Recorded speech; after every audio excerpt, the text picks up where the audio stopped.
Hello everyone, welcome to What If Issei Was Betrayed and Destroyed All Existing Life movie. Before we start, please go support Issei in 1993 for writing that awesome fanfic. This is the translated version I made. There will be some mistake in character's gender, but of course Issei is a male. Iseei Hyodo, a hero who was betrayed by those he trusted. With his last breath and sacrificing his soul as currency, he casts a spell whose effects will destroy all existing life. Prologue. Because it was the desperate cry of a dying chestnut tree that was trying by all means to escape with its life. Comrade, we almost have no energy left to continue running away, I'm sorry. The chestnut tree tried to talk to its tenant, but a powerful beam of energy hit him, sending him flying far away, crashing into a lake, sinking. Dude, how much time will I have if I activate the Jurgen ult? I'm sorry Issei, but you don't have enough energy to even try. Your reserves are at almost zero and the flames of your life are going out. The chestnut tree only listened to what his tenant had said while he felt himself losing strength. I can't believe they betrayed me. They just used me and then discarded me like a simple pawn. Now I understand why Rias always called me their cute and beloved pawn. Hee. Drake listened to what his partner said. He also believed in supernatural beings, but it was all a vile lie. Today was, or rather would be, the happiest day in the life of the brown-haired boy, because it was the day that would be his wedding with the Gremory girls and entourage. He would even marry Kuroka e Irina, but when he arrived at the altar he was suddenly attacked by the leaders of the factions who had no mercy whatsoever. He even tried to defend himself, but he had been poisoned with Samuel's blood that Asia had thrown at him, thus giving him the advantage. He had managed to escape from the Gremory castle where the wedding would be and met Vala, who had also betrayed him. With much effort and several wounds he tried to escape, but without any success, thus arriving at the present. Drake, you also heard what Rias said, right? So the partner, she only used you for her benefit, but now that you have lost much of your power and in addition to having solved almost all the problems that the factions had, you are no longer useful for that. Issei saw the faint light that crossed the waters in which he was surrounded. Drake, I'm sure they'll try to take you away from me and control you once I die for their own benefit. Lose partner, that's why I've decided to free you right now. Once this was said, Issei screamed in pain as he activated a magic circle from which a green cube came out and began to shine. What have you done? Save you? After saying that, Issei launched a magical attack that collided with the cube and both shot to the surface, surprising the Mao Lucifer who was floating above the lake. He managed to dodge the attack that almost hit him directly, but in the process he lost an arm, making him scream in pain. Issei had used the last blast and shot out of the lake in the direction of the Lilith capital. The chestnut was close to arriving but received a powerful blow from the old Odin and a magic teleportation circle appeared, taking the chestnut to a new location. A large magic circle formed in the skies of Quest City and several people saw this and began to record with their mobile phones, but from this came a large flash that crashed heavily into the mountain of the city. Everyone was baffled by this, trying to give a logical reason for this event, but suddenly all their phones began to transmit a video whose content left them with their mouths open. Minutes before, the chestnut was seriously injured, but he still wouldn't give up and started to cast two spells at the same time. So the first spell ends in a couple of seconds while the next one will take a little longer. Several magic circles appeared near the chestnut tree, giving rise to the leaders of the demons, angels and fallen, Asgard and yokai. Each one activated a magic circle ready to attack. You have something to say before you die, Xerxes said seriously, because they betrayed me. This question surprised all the people and supernatural beings who watched the broadcast on their phones, radios, and television channels. A laugh came, then another. All the leaders were laughing. Oh Issei-kun, that's very simple, you're useless. Did you never realize that we were just using you? Seraphal said mockingly. And now that you no longer have your powers, you are no longer useful to us, said Michael. A smile formed on the brown-haired man's face. His plan was almost ready to work. Tell me, my girlfriends too, have they abandoned me? Odin simply cast a spell and showed his girlfriends fearing Hex with Vala Lucifer at the altar where he would be married. The chestnut tree began to laugh. Its laughter intensified.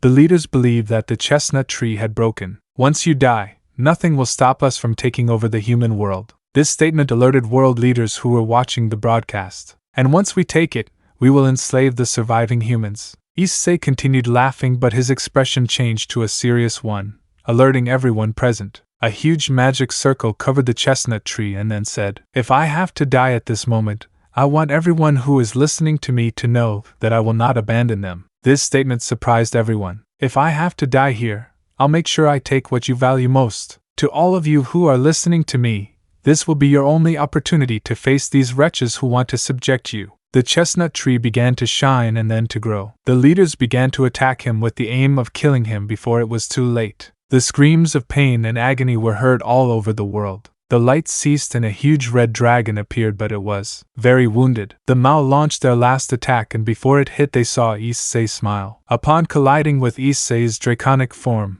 it exploded as if it were an atomic bomb, or worse, as if it were a nascent volcano. The explosion destroyed the mountain itself and part of the city. Clouds of dust and sulfur rose into the atmosphere, making it dark and slowly beginning to cover the world. The leaders managed to escape and arrived safely in the underworld. "Zursek, start preparing everything. We will attack the human world in a week," said Odin. The leaders of the supernatural began to plan the invasion, but what they didn't know was that they would be welcomed with open arms. Chapter 1. 72 hours later. After the death of Iseei Hyodo and the live broadcast of this, the sky of the world was covered in an intense grayish color due to the dust in the atmosphere, but this did not stop the world from entering into chaos. Several countries around the world started rebellions and caused havoc in almost all cities in the world.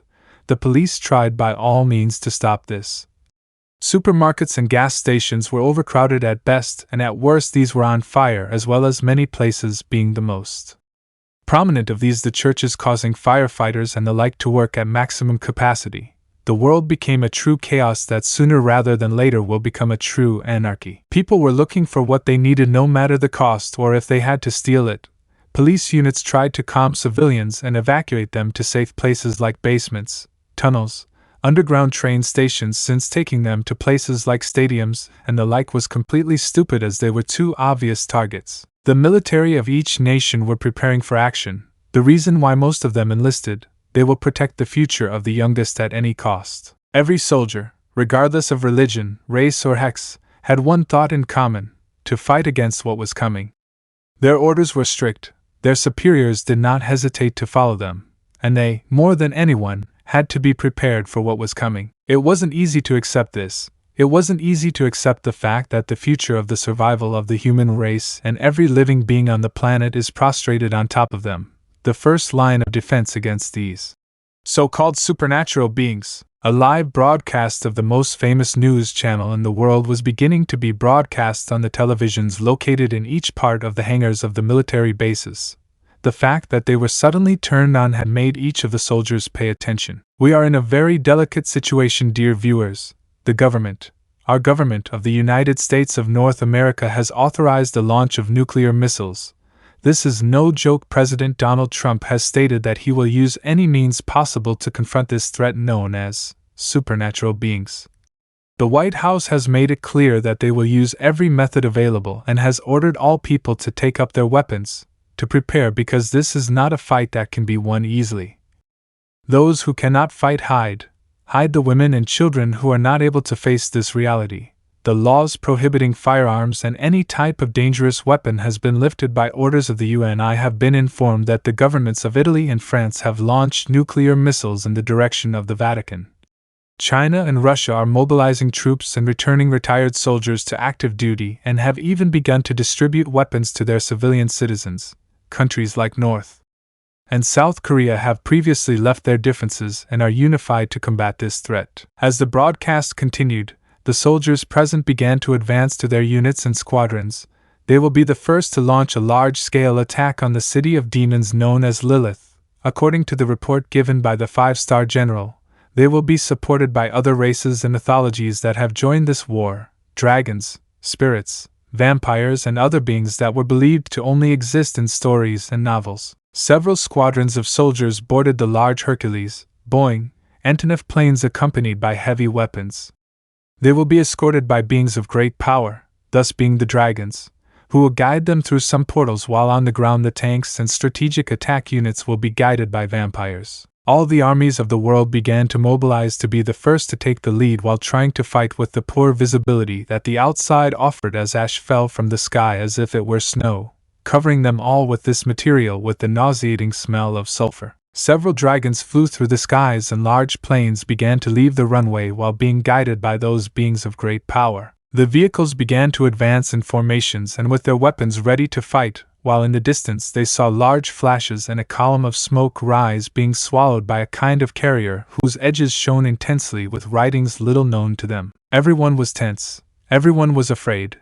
Everyone was confused, but each one had the determination to move forward. This was not a dispute similar to the previous world wars that plagued the world for the simple whim of a person who wanted to take the world for himself or to avenge the interests of another or for something as banal as resources. No. This war was the maximum representation of what one would be willing to sacrifice in order to maintain his own sovereignty, his own freedom. All the soldiers passed through the portal and arrived at a red desert-like place with a cloudless green sky and no sun rays. You could only see the planes, dragons, vampires and vehicles heading at high speed towards the huge mushroom-shaped columns of dust while they would open fire. This was the beginning of the Third World War and the first for survival. Chapter 2. While humans attacked the demons, heaven was in chaos. Michael was the highest-ranking angel in heaven and his decision was absolute, or so he believed. A few days ago, upon arriving at heaven after finishing his meeting with the other leaders, he walked directly to the room where the heaven system was located.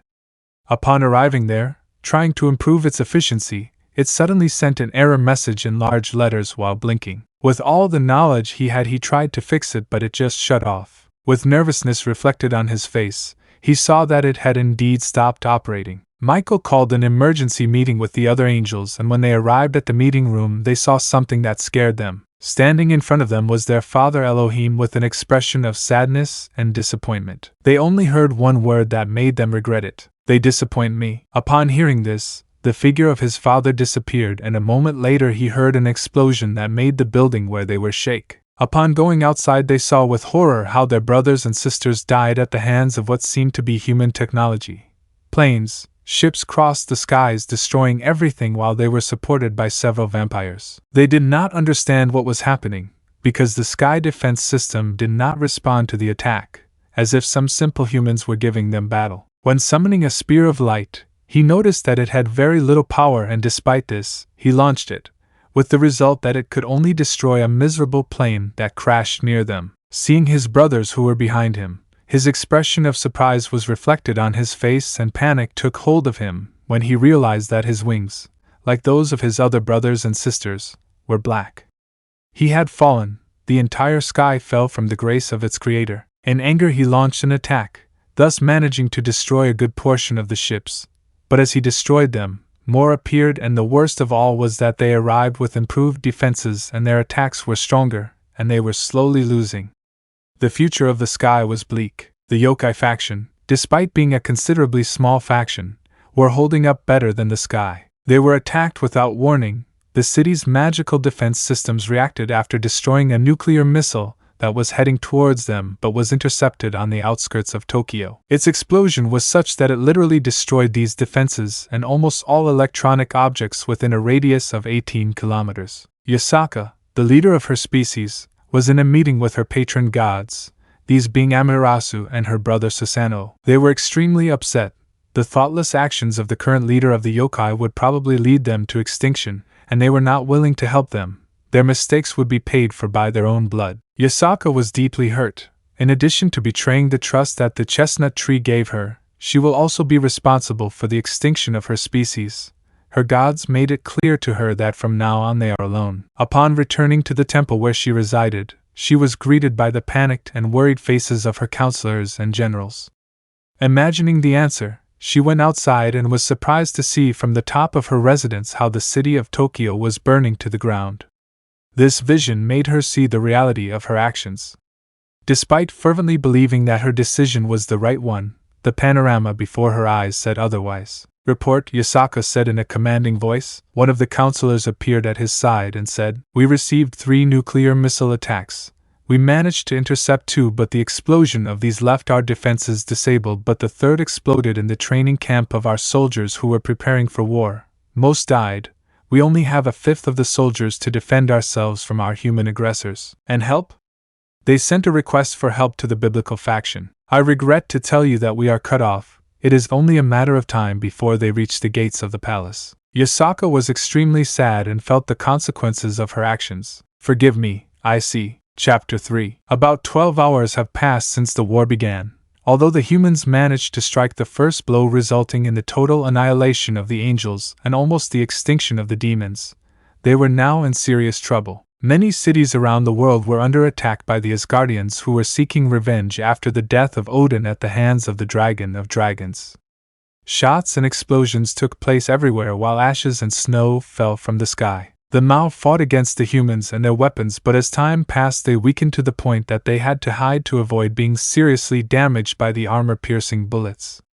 These same ones fought in different places. Sarafal faced the Soviet and French armies somewhere inside Poland, Ajuka against the Americans in the Arizona desert. Falbium betrayed his partner, and now fought together with the Chinese and Japanese against Surzek in what remained of Tokyo.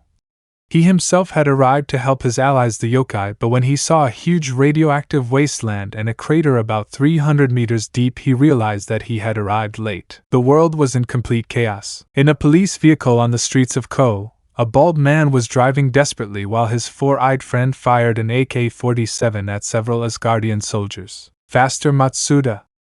They're catching up with us. Don't ask for more than I can give. This car is at its limit, said Matsuda while watching the engine smoke. We are near a river. Get ready to jump, Motohama. The aforementioned reloaded his weapon while putting away some grenades he found there. The vehicle started to catch fire. On the count of 3, 1, 2, 3. Saying that, they both jumped out of the car while Motohama pulled the trigger on a grenade, throwing it into the air.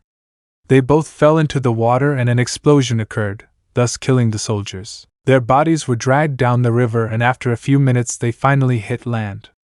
Matsuda checked the grenades they had. There were about 3 of them, and a functional AK-47 with a full magazine. We are safe, Motohama said happily. Yes, we managed to escape, said Matsuda tiredly. Hey, do you know how much time has passed since all this started? I think it'll take about 12 hours. Damn it, at this rate these supernatural beings will kill us, Motohama said as he hit the ground. Calm down. First we must leave the city and seek shelter in a cave outside, said Matsuda while having his hand on his friend's shoulder. Yes, we must get out of here. After saying that, they both started running down while hiding in the rubble of the buildings.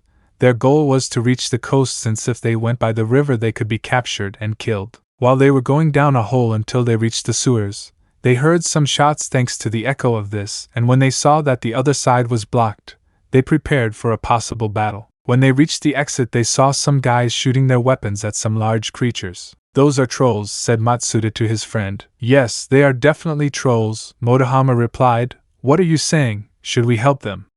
He asked while taking his weapon. Okay, you go to the right and distract them and I'll sneak away to throw the grenades at them, said Matsuda. With the plan ready, they positioned themselves waiting for the moment. When the nearest troll fell, that was the moment. Motohama aimed directly at the troll's eyes and fired, causing the troll to go blind.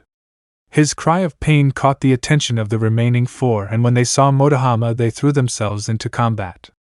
It was at that moment that Matsuda threw the grenades, and when the trolls were close they exploded, killing them all. That was close, Motohama said while covered in blood after shooting the giant in the head. They both went to see the survivors they had saved but received a surprise. Akiru-san, Maruyama-san, Kate-san are alive, they both said in unison. Everyone stared in silence in surprise as snow and ash fell from the gray sky. Chapter 4. It's been about 18 hours since the world plunged into a war for survival. Somewhere in the city of Ko, hidden in the entrance of a sewer, a group of people were burying 2 bodies covered in snow and ash. When they finished they made a fire and prepared dinner, which consisted of some cans of beans that Matsuda found in the stash of a corpse he found somewhere. Kiryu-san, who are they? Motohama said while looking at the improvised graves. They were some guys we met a few hours ago, said Kiryu while covering himself with a jacket. Tell me, how did you manage to stay alive? Well, Motohama replied,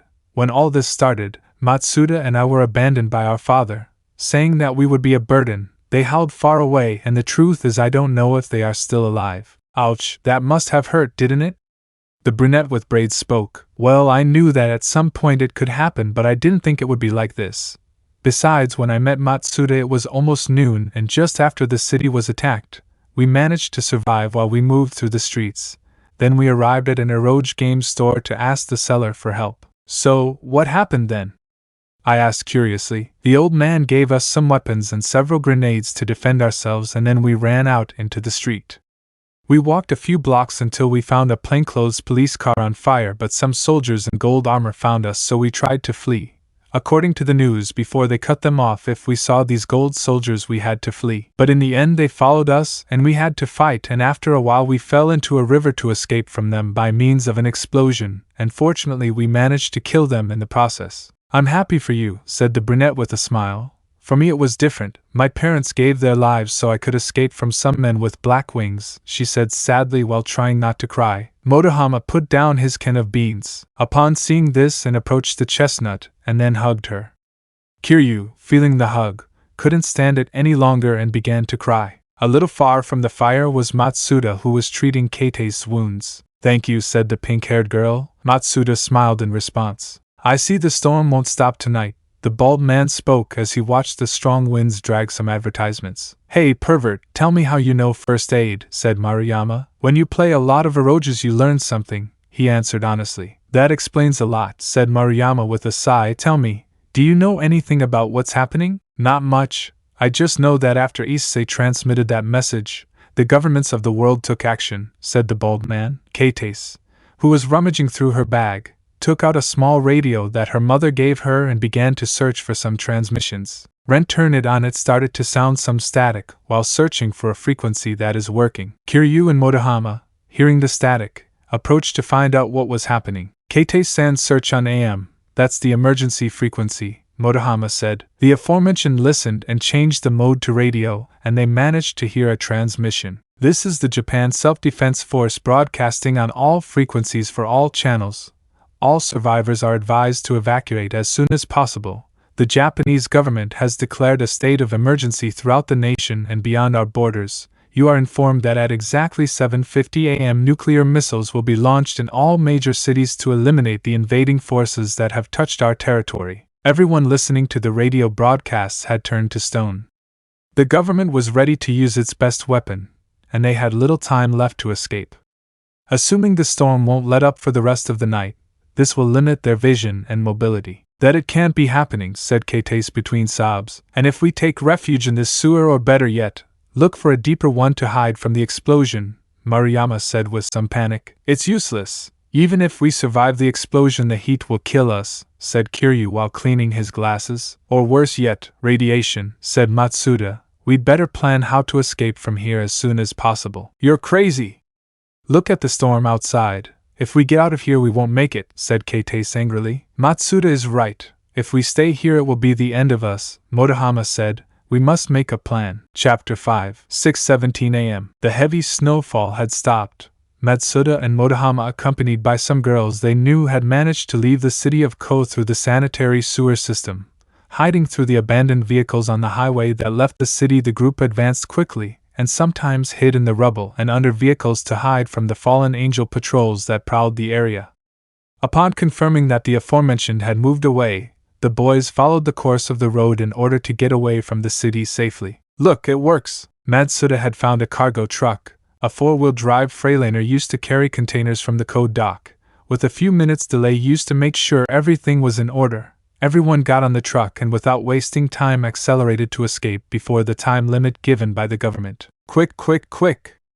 It's already 7:50 a.m. Maruyama's desperate screams sounded throughout the truck's cabin, making everyone more tense and putting more pressure on Motohama, who pressed the accelerator to the bottom. The truck was running faster, making the vision of the outside become blurred. While sometimes it hit a vehicle hard, pushing it off the road. It was already 7:55 and there were no traces or any indication that proved any anomaly. Only snow and ash could be seen falling from the sky, thus covering the moor in a grayish color. But regardless of whether there was any sign, the heavy vehicle moved forward at full speed. It seems that was a lie, said Keitei with annoyance while frowning, and as if those were words of invocation, a flash appeared, blinding everyone's vision, causing Motohama to momentarily lose control and crash into some trees.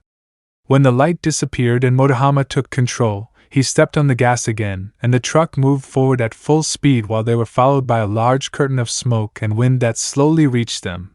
hitting the truck and causing Motohama to try to maintain control again. They fought for a few seconds but finally stopped, and when they crossed the river they stopped to rest, thanking their luck for managing to get out alive from what was now the ruins of the coast city. Somewhere in the mountains of Okinawa, in a laboratory in the mountains of the Okinawa Islands, there were several scientists experimenting with what could be the only thing that could save them. In a special chamber was a very special egg. That egg contained its only savior. Good. How is work going? An elderly human scientist spoke. The computer readings are stable. I estimate that it will be ready in about 6 months, sir, said a younger scientist. The elderly gentleman nodded with satisfaction and began walking towards the main office to give the progress report to the higher-ups. In that chamber lies the only hope for human survival. Although they managed to strike the first blow at the supernatural beings, they were unable to prevent them from surrendering. Upon arriving at a large room, the first thing he saw were the giant monitors that contained some data such as the confirmation of the extinction of all the angels of heaven, the total annihilation of the capital of the demons and with it their species, leaving only the remnants of these who are their 4 leaders who are responsible for decimating their armies and were now fighting with what remains of the vampire faction who are their allies and the dragons. Factions such as the Indus, Aztecs, and others are on the sidelines of this struggle, maintaining a neutral position. The Asgardian armies are fighting against the forces of the States and Latin America, fortunately for the Japanese. On another monitor there is a countdown with an estimated time of 6 months and 12 hours that mark the beginning of a large-scale attack in all corners of the world. If the Chinese division fails to finish the time-travel device during that time, their efforts will be in vain. That is why in case of failure all intercontinental missiles that each nation has will be launched in order to destroy all traces of the invading forces and hopefully extinguish them completely. Chapter 6. 6 months have passed, and the world has fallen silent. The explosions and screams of agony have stopped everywhere, replaced by the roaring sound of the wind as it moves at high speeds, while snow and ash fall from the sky, covering everything in white and gray. Strong winds lashed the destroyed buildings on the island of Okinawa. They were now uninhabited, with clear traces that at some point a great battle had taken place. Somewhere inside the underground complex of the island's mountains was a small group of wounded and desperate scientists, while a few meters away were the last soldiers of the military base shooting like lunatics. The small team of scientists entered a series of codes into a supercomputer, while others placed the egg inside what would become a time machine in the form of a ring. Curse! The scream of some soldiers resounded in that room, and they immediately activated the closing system, causing large walls of steel and concrete to begin to move. Some soldiers who were defending managed to enter in time before the giant doors finished closing. Sir, how is the plan going? One of the surviving soldiers asked the oldest scientist, since he was the last remaining leader in the chain of command. We're almost there. We just need 30 more seconds, the old scientist replied. After some time passed, the machine finally started working and the portal rings started to spin rapidly, making the egg float. Crack! The eggshell broke into pieces, revealing the figure of a brown-haired baby. One of the surviving soldiers took off the helmet he had on his head, revealing his face. Who would have thought that pervert would look so cute when he was a baby? Don't you think so, Matsuda? The other soldier in the room also took off his helmet. You're right, Kates, damn it. He's even cuter than me. I scream in exasperation. Everyone gathered inside the room laughed at Matsuda's comment. Silence fell in that room. Well, the old scientist spoke. Hyodo Issei, I know you can hear me. You are our only salvation. This machine is not exactly a time machine. What this will do is send you right on the day of your birth, and body and soul will resonate with yourself of that time. I'm not sure if the plan will work. The success rate is approximately 22%. Everyone present paid attention to what the old scientist said. Issei, I know you won't remember anything that happened, but remember, you'll only need one inflection point. Dun! The room shook and some objects fell to the floor. Dun! The room shook again and a squeaky, metallic sound was heard from where the large doors were located. Bucking hell! Matsuda and Kates along with some young scientists grabbed some weapons, overturned the tables and positioned themselves to attack. Issei, you are our only hope. The survival of all life on Earth depends on you. After saying that, several screens lit up showing different places in the world. The European continent disappeared and now there is only a huge ice cap. We lost communication with the United States and the Latin American countries are on fire. The Chinese and Russian armies must have already implemented the plan since they have no communication with us. The situation is not favorable. On the screens were shown images of cataclysm levels, entire forests covered in flames, earthquakes in many places, tsunamis ravaging continental coasts, and huge volcanoes erupting, and even the International Space Station was shown falling from the atmosphere towards what would be a huge hurricane near the coast of Japan. We have no idea where the vampires, elves and others are. We assume they were wiped out, and I wouldn't even be surprised if the dragons were extinct. An image passed through the old man's mind. They were the last images of the dragons heading to the Middle East and Africa, right where the super demon Surzek Lucifer had to flee from the constant attacks of humans. The scientist touched a red button and the machine immediately began to glow brighter. Bomb! The enormous doors exploded and vanished into thin air. A flash of crimson passed between the humans, stopping right in front of the sphere of light where the body of the small brown-haired boy was. He tried hard to destroy the ball of light, but without success. Shoot! All the weapons were aimed at the invader and fired everything they had. Smoke and dust appeared throughout the place, and the smell of gunpowder was present. When the shot stopped, everyone had stunned and terrified expressions when they saw that the person in front of them was completely unharmed, covered in a dark reddish aura with an indifferent look. Disappear. A torrent of flames rushed out, killing everyone present, turning them into nothing more than ashes, except for the old scientist who had a smile on his face. The invader, upon noticing this, opened her eyes wide and, upon turning towards the sphere of light, this intensity intensified and exploded, thus causing an expansive wave that sent things flying everywhere. Hee hee hee hee ha ha ha ha ha ha ha. A laugh appeared in the place, confusing the invader of this. What are you laughing at, damn old man? A person appeared in front of the scientist who was lying with multiple wounds on his body, a metal rod embedded in his abdomen, causing massive bleeding, and a gun in his hand. He had a smile on his face as he looked at the silhouette of the person in front of him, recognizing only one thing about it. You hair red like my own blood that I have in my hands, so you are you. The aforementioned smiled at the mention of her name. So you know me, she replied. The old man raised his gun and pointed it straight ahead. He fired. Haha, who are you pointing at, old man? She laughed amusedly. The scientist smiled. The screens that were still working changed image showing a countdown, and the approach alert of two large targets towards the base where they were located. Rias Grimary, maybe you don't know me, Pwaff, vomit blood, but I do. Rias looked at him with interest. My name is... A magic circle covered the scientist's body, alerting Rias, who took a few steps back. But his expression was astonished when he recognized the person in front of him. Iseei Hyodo, and you will come with me to hell. Rias understood the message and fixed her gaze on the big screen in front of her, watching a countdown in. A magic circle appeared in Rias's ear and below her while the scientist Hyodo watched everything with a smile. A scream echoed throughout the complex. Run away! In the sky a bright light grew larger as it approached. Rias Grimary's entire entourage was patrolling the outskirts of the military base, all except one.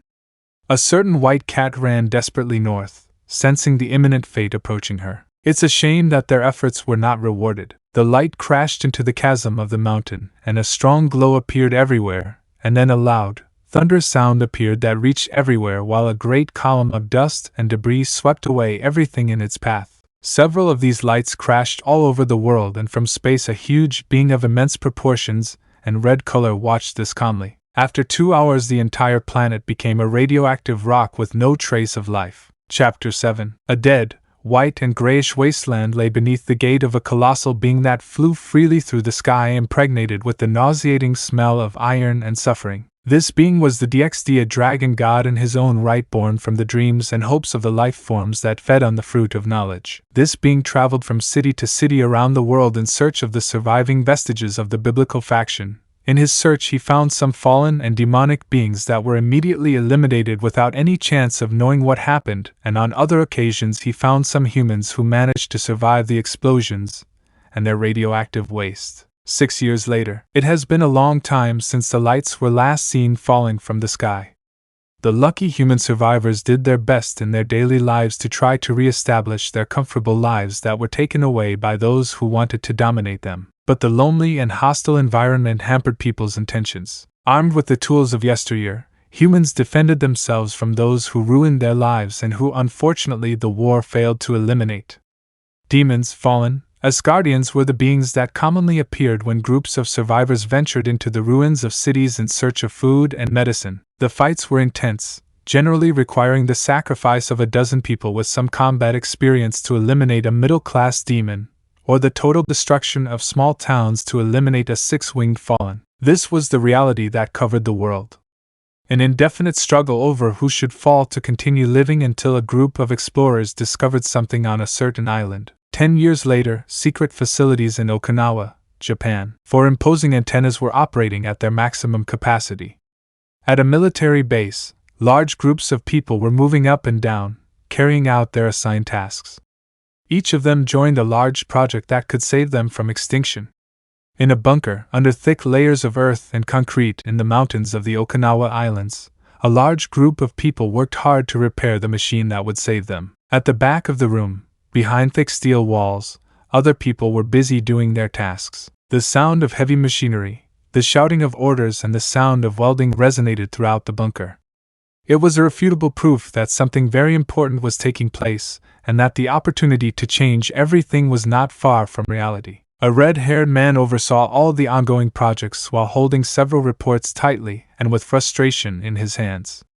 For some time now, the feeling of helplessness invaded his heart, and sadness fell upon him every time he remembered his old friend. When he woke up from his dream 15 years ago, the first thing he saw was snow falling on his face. With much pain, he created a magic circle that sent him to an old acquaintance of his same species.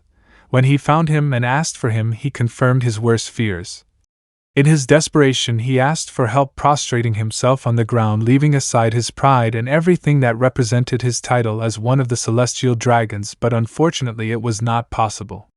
Time travel is a taboo, but despite this, the method is completely unknown to the being for which he begged for help, whose characteristic power is to travel through dimensions. Defeated and without any goals, he wandered through the frozen wastelands until he met an acquaintance of his companion, a girl with brown and somewhat messy hair, known in the past as the perverted friend of the trio of perverts. Together they traveled for years, joining from time to time with other humans, fighting with other supernatural beings until they found what was thought to be impossible. "Mr. Closet Pervert, are you ready?" A smile appeared on the face of the Red Emperor upon hearing what his companion said. "Finally, my time has come." Chapter 8. It was a stormy night in Qua City, and in a certain ward of the General's Hospital there was a brown-haired woman giving birth to her first child. "Bid, my dear, bid." Her husband stood by her side holding her hand while encouraging her to continue. After several hours of intense battle by the mother, her son was finally born. A baby with brown hair and honey-colored eyes was in his mother's arms crying. His mother at that moment felt nothing but joy. Finally she will be able to fulfill her greatest dream of being a mother. Countless abortions happened during part of her life. The little boy in her arms is proof that her efforts were finally rewarded. The joy of the parents was interrupted by the sudden shaking of the building. The chestnut-haired boy's father did the first thing that came to his mind at that moment. He carried his wife bridal style along with his son and took her to the safest place he could think of, and that was in the free area of the hospital in the back part of it. Upon reaching the clearing, the only thing both parents could do was protect their son with a hug. The city was shaking. The country of Japan was shaking furiously. Houses, buildings, and various types of infrastructure crumbled under the force of the shock. In the city of Tokyo, almost all the yokai were desperately trying to prevent everything from collapsing. Yasaka, the leader of these, was clinging to the ground in her fox form.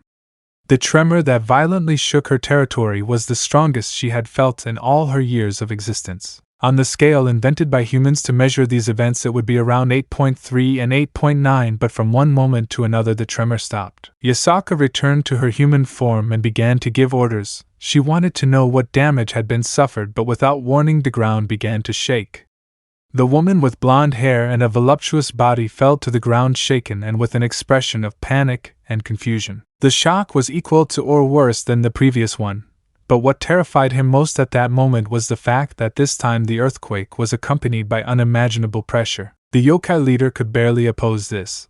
With trembling but firm steps she had managed to leave her palace to see the outside, only to fall to the ground with much more force. The pressure became heavier. It was like being in the presence of his goddess Amaterasu when he was angry with his brother. No, this was much worse. Everything in the city of Tokyo was crumbling.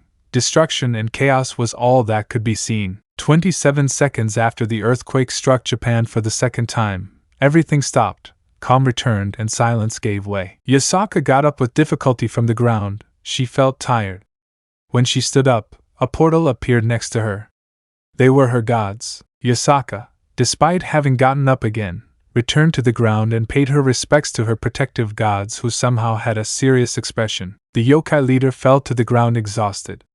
She didn't believe her fatigue was so extreme, and before losing consciousness she managed to hear the words of her gods. A new god has arrived. All the gods of different pantheons had felt the immense power come to the world. Several of these gods invaded the Shinto territory like Japan to find out if this presence was a threat to the slight peace that all sides enjoyed at that time, but when they arrived in Tokyo the only thing they found was an enormous chaos without precedent. Gods like Odin of the Norse pantheon and Zeus of the Greek went to speak personally with the gods of the Shinto pantheon to find out more about what had happened. By dawn the next day, news in both the supernatural and human worlds was claiming that the earthquake that same night was the strongest in human history, an impressive 9.6 magnitude whose devastation left countries near Japan almost in ruins, not counting the damage caused by the tsunamis. Now the Asian country was almost divided in half with almost all of its coast submerged underwater. But this did not matter to a certain family that was heading towards the highest areas of Japan in a car they found there, looking for a new beginning with their new member. The brown-haired baby with an undecided future who carried the greatest weight, and who will now hold the title of the Dragon God Emperor. Chapter 9. It's been almost 5 years since that little chestnut tree came into the world. The earthquake that struck Japan on the day he was born left deep marks on people's hearts. Almost all of the country's coastal cities were under the sea, and that obviously includes the city of Ko, a large part of which was now under the seabed, almost 70%. The Hyodo family was currently under the roof of their closest relatives. Issei, now almost 5 years old, was practicing the basic sword movements of the Hyodo family that have been passed down for generations. His maternal grandmother, known as Miki, like his mother. "Okay, Issei-chan, you can stop now, take a break." Issei fell to the ground, exhausted, breathing heavily. "Abakan, I'm tired," the little chestnut said tiredly. Mrs. Miki was sitting under the shade of a tree while she watched her grandson breathe tiredly. "Issei-chan, remember that all this is for your own good.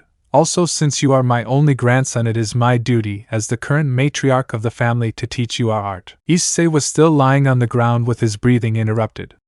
Miki, seeing that his behavior was not normal, approached to check his condition, and when she touched his forehead she panicked.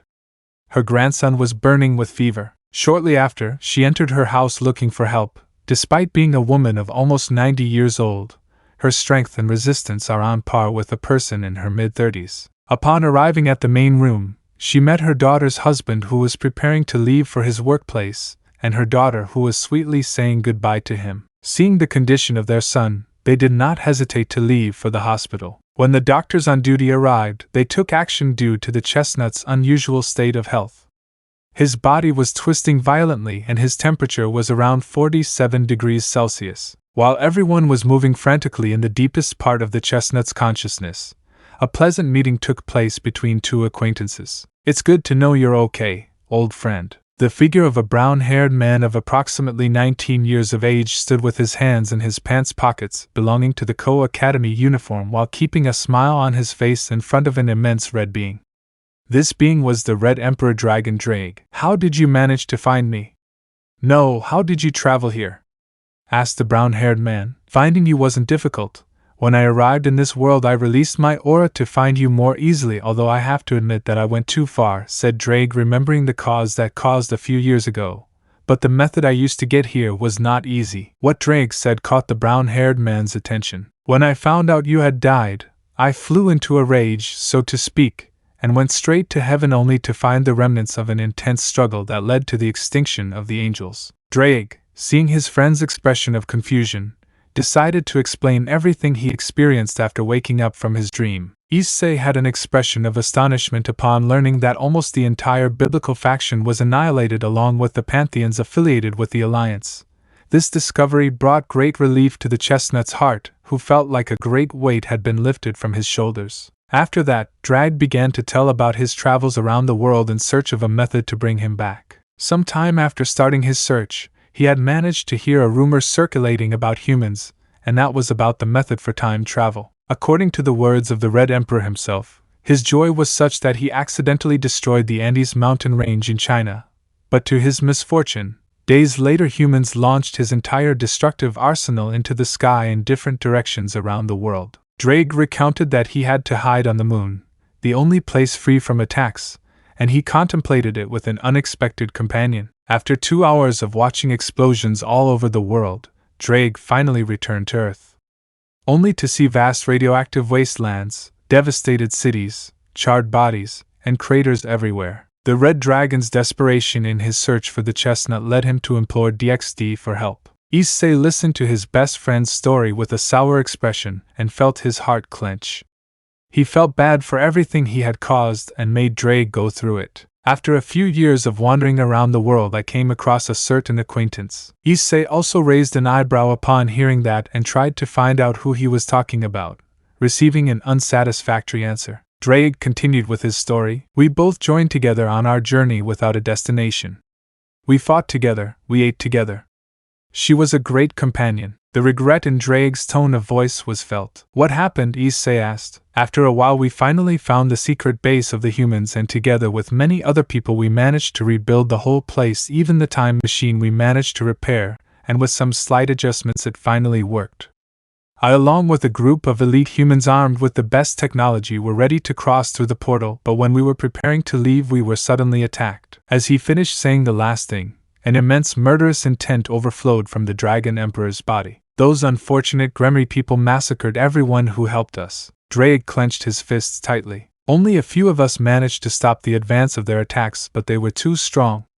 One by one they began to fall, and slowly they forced us to retreat from our position until they cornered us in the room where the time machine was located.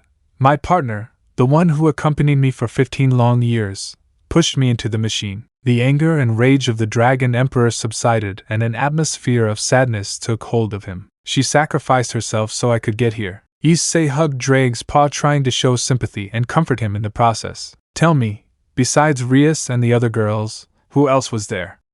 The brown-haired man asked with hostility. With her was a small battalion of demonios, Surzek and Ajuka. After more than 4 hours of chatting with his companion, the general panorama of the place, which was a deep black, suddenly changed to one like hell itself. Bloodlust invaded the place, and an imposing being appeared right in front of the old friends. Who the hell are you? You look too much like me. Issei was really confused. He was standing in the middle of 2 red dragons. Drake snorted with pride. The figure of the Emperor Dragon began to grow and grow until it was 5 times larger than the dragon in front of him, and said with authority. Chapter 10. Iseei Hyodo, heir to one of the oldest families in Japan. Something that greatly surprised the little brown-haired boy who received history lessons from his grandmother Miki, or as Issei called her, Miki Oba-chan. There were 5 long years learning different things from his grandmother, and in his free time he played with his mother and father, and at night, while he slept, he entered his subconscious to talk with his tenants, who got along very well because they were practically the same being. Issei, 8 years old, was now sitting in the lotus position meditating. The brown-haired boy was working to adapt his body to the torrent of energy that would enter his system in a few days in the future, forcing it to circulate around his body. The next 10 days were not easy for the Hyodo family, as they were faced with the hardship caring for a small, sick chestnut tree. On the 10th day, Issei was cured. The Hyodo were happy, but the chestnut tree was confused. The dragons inside him warned him that the adaptation process would take at least 30 days, but he was cured in 10. Confused by this, the Drake of the future began to investigate about it, while the brown-haired boy focused again on his grandmother's training. The days passed peacefully until Christmas, when Chestnut now returned to his hometown Ko. The little chestnut-haired boy marveled at the sight in front of him. The vehicle he was in was traveling along a recently made road on the side of a mountain that had not existed for years. Hundreds of meters below, the city was being rebuilt, and several ships docked on the coast unloading supplies and materials. Issei turned his gaze in another direction and frowned. A little far from the city were some ruins of the old city that had not yet been rebuilt, But the most curious thing is that the academy where he studied high school was practically intact, as if the disaster that occurred throughout Japan had not affected it. The only difference is that the academy itself is located a few meters from what is now the coast. The truck stopped suddenly. Fortunately for the chestnut tree, he was wearing his seatbelt, and therefore did not fly away. Goro, who was driving, got out of the vehicle and got out of it. Issei asked his mother about what was happening, and she answered, "Fasten your seatbelt. I think we'll get to the city faster." Issei obeyed, and his father returned to the vehicle. He brought with him a black cat that, unfortunately for the brown-haired boy, recognized its aura instantly. It was Kuroka. The truck he was traveling in increased its speed, and they arrived in the city in a matter of minutes. The father asked some directions to passers-by and arrived at a veterinary clinic that had not been open for long. Upon entering, the father took the cat directly to reception, where he was treated immediately. Issei and his mother waited in the reception room. The fact that he had found Kuroka so early in his life kept him confused. The dragons inside him advised him not to hold a grudge because everything he had lived through had not yet happened, and now that it is in the past he can change history with just one action that causes a butterfly effect. The brown-haired boy was somewhat doubtful about it, but they were right. He couldn't hate them for something they hadn't done yet, but that doesn't mean he'll go and laugh and live with the people who stabbed him in the back, despising their sacrifices. Issei was there for almost an hour until his father arrived with a cat cage and handed it to him. The chestnut was now confused. Did he have a pet? Issei looked inside the cage and found the cat sleeping thanks to the effect of the anesthesia, while having one of its front paws covered in bandages. Upon closer inspection, he found her to be quite weak and thinner than normal, a clear sign of a lack of food for several days. The Hyodos returned to the vehicle with a new member of the family. It was a 10-minute walk before arriving at his house.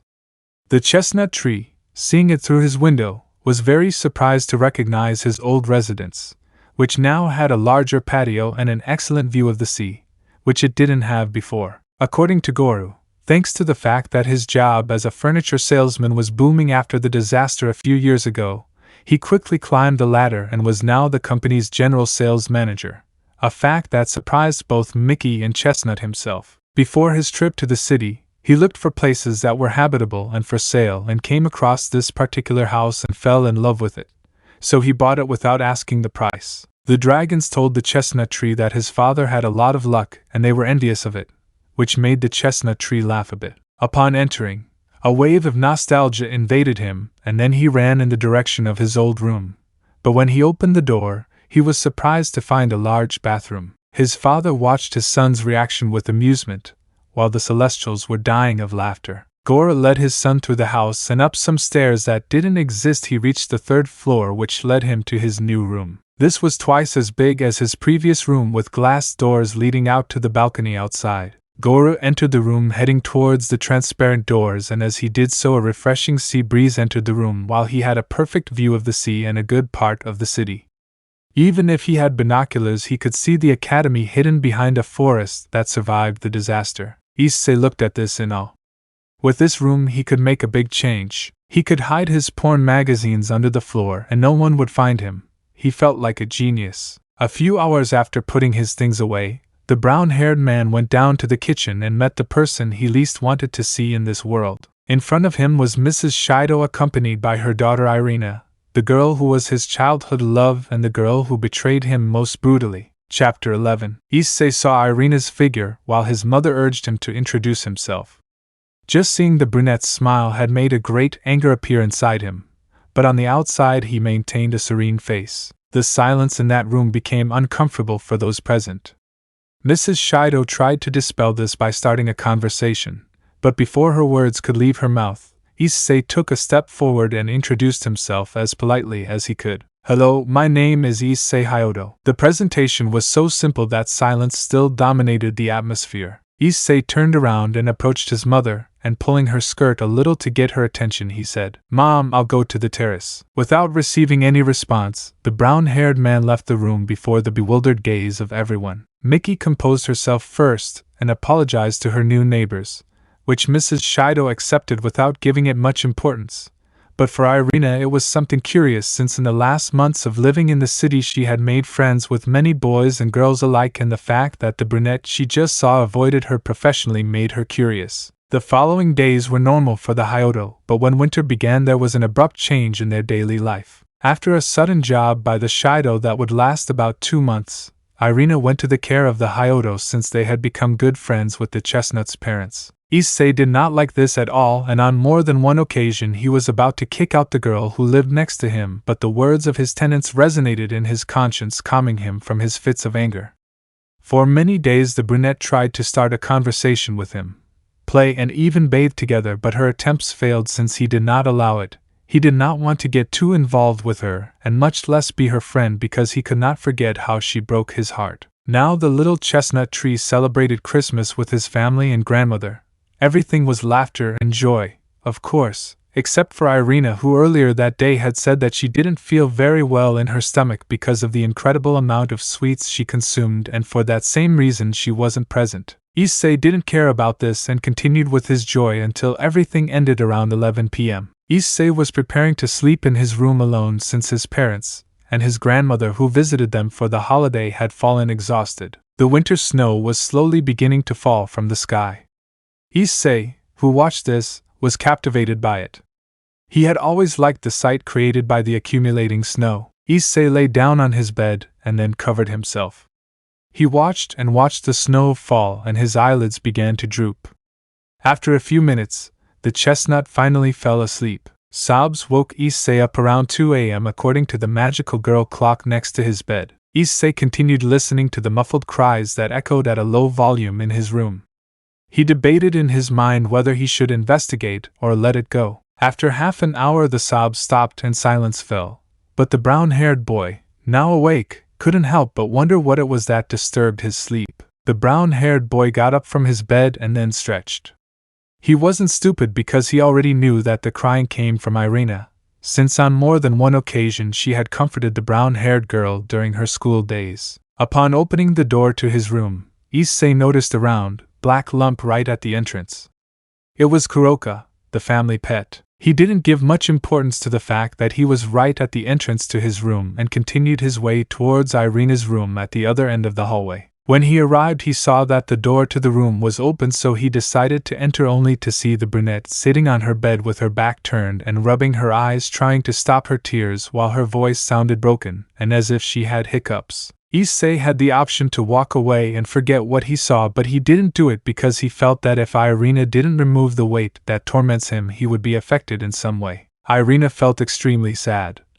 Since she moved to the city she tried to make many friends so as not to feel alone when her parents traveled for work, but a few days ago she had found out that all those she considered her friends had simply used her for the simple fact that she worked as a money machine that satisfied their whims, and when she tried to confront them they had insulted her in a cruel way, and had even made some very heavy jokes on her. The following days she tried to forget her problems by persuading the brown-haired boy she met not long ago, and now that they shared the same house, but her attempts resulted in failures as always. She felt very lonely and even thought that she was the problem, and that's why her parents didn't want to spend much time with her, and preferred to spend more time at work. Irina felt herself being wrapped up and then felt warmth coming from her back. Looking back, she opened her eyes in surprise at seeing Issei hug her affectionately, or so Irina thought. She turned around, freeing herself from his grasp, then hugged him and cried silently. Issei was a little surprised by this but responded like her anyway.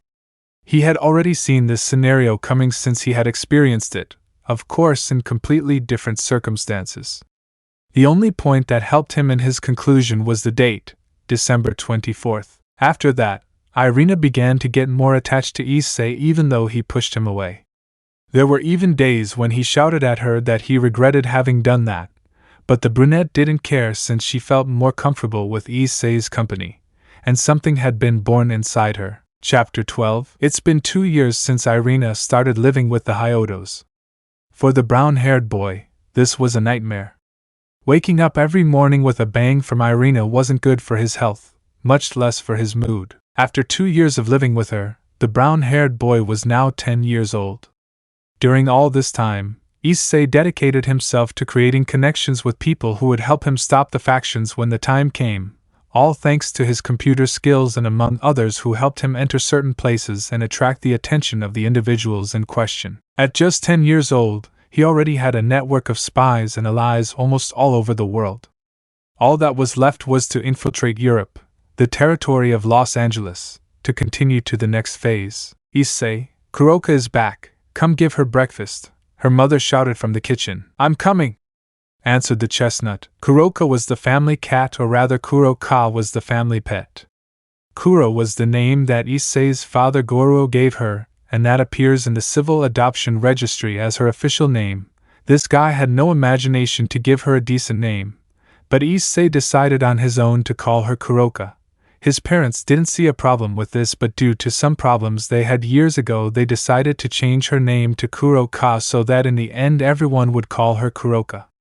It was a small mess for a few days, but it was solved, but everyone remembers the reason for this. Issei arrived at the kitchen and saw Kuroka, obviously in her cat form, sitting on the table while giving him a meow. The chestnut tree looked at her for a moment, but then continued on its original path, which was to get to the fridge. After a quiet breakfast, the chestnut and washing the dishes, Issei decided to take a walk around the neighborhood.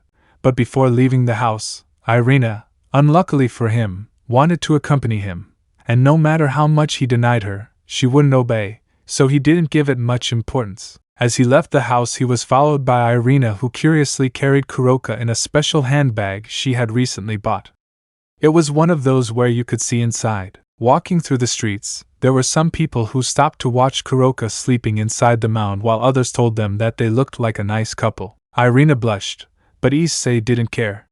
He didn't hate her anymore, but he didn't trust her either. They arrived at a bridge that led to the path to the academy. Issei stopped to look down. The river water was crystal clear and very beautiful, so he decided to go down to take a quick swim. Irina didn't want to go down with him. Instead, she begged him to go to the beach, but he didn't care about her wishes. If they weren't aligned with his, he would always remain in the background. They were there all morning, and as noon approached, Issei continued on his way and was now heading to the city park. Upon arriving, they had to pay a small fee since it is no longer a public place. It was bought by a wealthy foreign family after seeing that the city council was not planning to invest in recreation, instead allocating the funds to the repair and reconstruction of the city, which will end in about 5 years at best. The park was now larger, also covering the area of an abandoned church after the disaster a few years ago. The place had more games and sandboxes, but Issei wasn't here for this. He continued walking until he reached a pond that had some swans bathing in it. The chestnut tree sat on a bench under the shade of a tree. Irina, who was accompanying him, sat next to him, and then lay down on his lap. Issei saw this but ignored it. He was too sleepy to argue with Irina about doing that. This was a routine that the brown-haired boy did on weekends since he had nothing to do. It was almost 4 p.m. when Issei woke up, and the first thing he saw was Irina asleep on his lap drooling and a Kuroka asleep next to her. He still wondered why she acted like a normal cat. The chestnut-haired boy's stomach growled, so he decided to return home. But when he tried to wake Irina, she was still asleep. Issei's patience was short, but with a sigh he let it go. Issei walked towards his home while carrying Irina on his back, and Kuroka walked beside him. This had brought back some memories of their school days, but a grimace of disgust appeared on her face. Even those details they despised. The chestnut tree was a few blocks from his house when his tenants warned him that there were demons nearby. Even Kuroka had been alerted to this. The brown-haired boy continued walking normally to avoid raising suspicions in Kuroka, but she bit his foot and then ran a few meters until she stopped in front of him. Issei understood the message, so he decided to walk a little faster. It was a tiring walk, but he arrived at his house. Drag from the present told him that he no longer felt the demons around and assumed that they had already left. But when he arrived at the entrance of his house, it was opened, and Sustius Grimary appeared saying goodbye to his mother. Mickey, seeing her son, politely asked him to present himself to the demon, but instead he remained silent. The truth is, she didn't expect this. Chapter 13. Issei was somewhat uncomfortable. He had introduced himself to the patriarch of the Gremory house, and even his wife was there, and it was a reflex. Many times he had to introduce himself to the leaders at meetings or dances because that was what etiquette dictated, but now he didn't know what to think or what he should do. Issei was sitting in a corner while his mother happily talked about him to the demon, bragging about how amazing he is like any mother. Irina, on the other hand, played with Kuroka in the backyard. The truth is that the brown-haired boy was extremely nervous in the presence of two important people from his previous life and the life that was supposed to happen in the future. But the journey of his tenant through time and the actions he did years ago, the most accurate thing to say about his present is that the future is no longer the same. In fact, the butterfly effect must have been colossal for the patriarchs of the Gremory clan to have met his mother long before what happened in the future. Of course, he used specialized magic created by himself to prevent the famous brainwashing by demons and other beings from affecting his mother and deceiving her into accepting dishonest deals. In any case, the future is already undecided, and the truth is that continuing to create more paradoxes that avoid predicting what will happen cannot be a good move, considering that it is his duty to prevent life as we know it from perishing due to the ambitions of a few. The Gremory patriarchs chatted happily with their mother. They were never actually mean to him. All the treatment he received from them was honest, and he knows this because his dragon senses at the time told him so. But being overprotective parents and pampering Rias too much turned them into easily manipulated puppets. According to Drake, the Great Red had annihilated a large part of the demons during his fight with the humans. Among them was Venelana and her husband Sustius, who simply stood in front of their house and let the humans besiege them with their weapons. But being almost super demons like his son Surzek, the Red Dragon decided to intervene and end their lives. But before dying they apologized on their knees, and after that they disappeared after being pulverized with a beam of energy coming from the dragon god. Drake was sure of one thing upon hearing the god's story: Rias's parents were deceived thanks to the love they had for their daughter.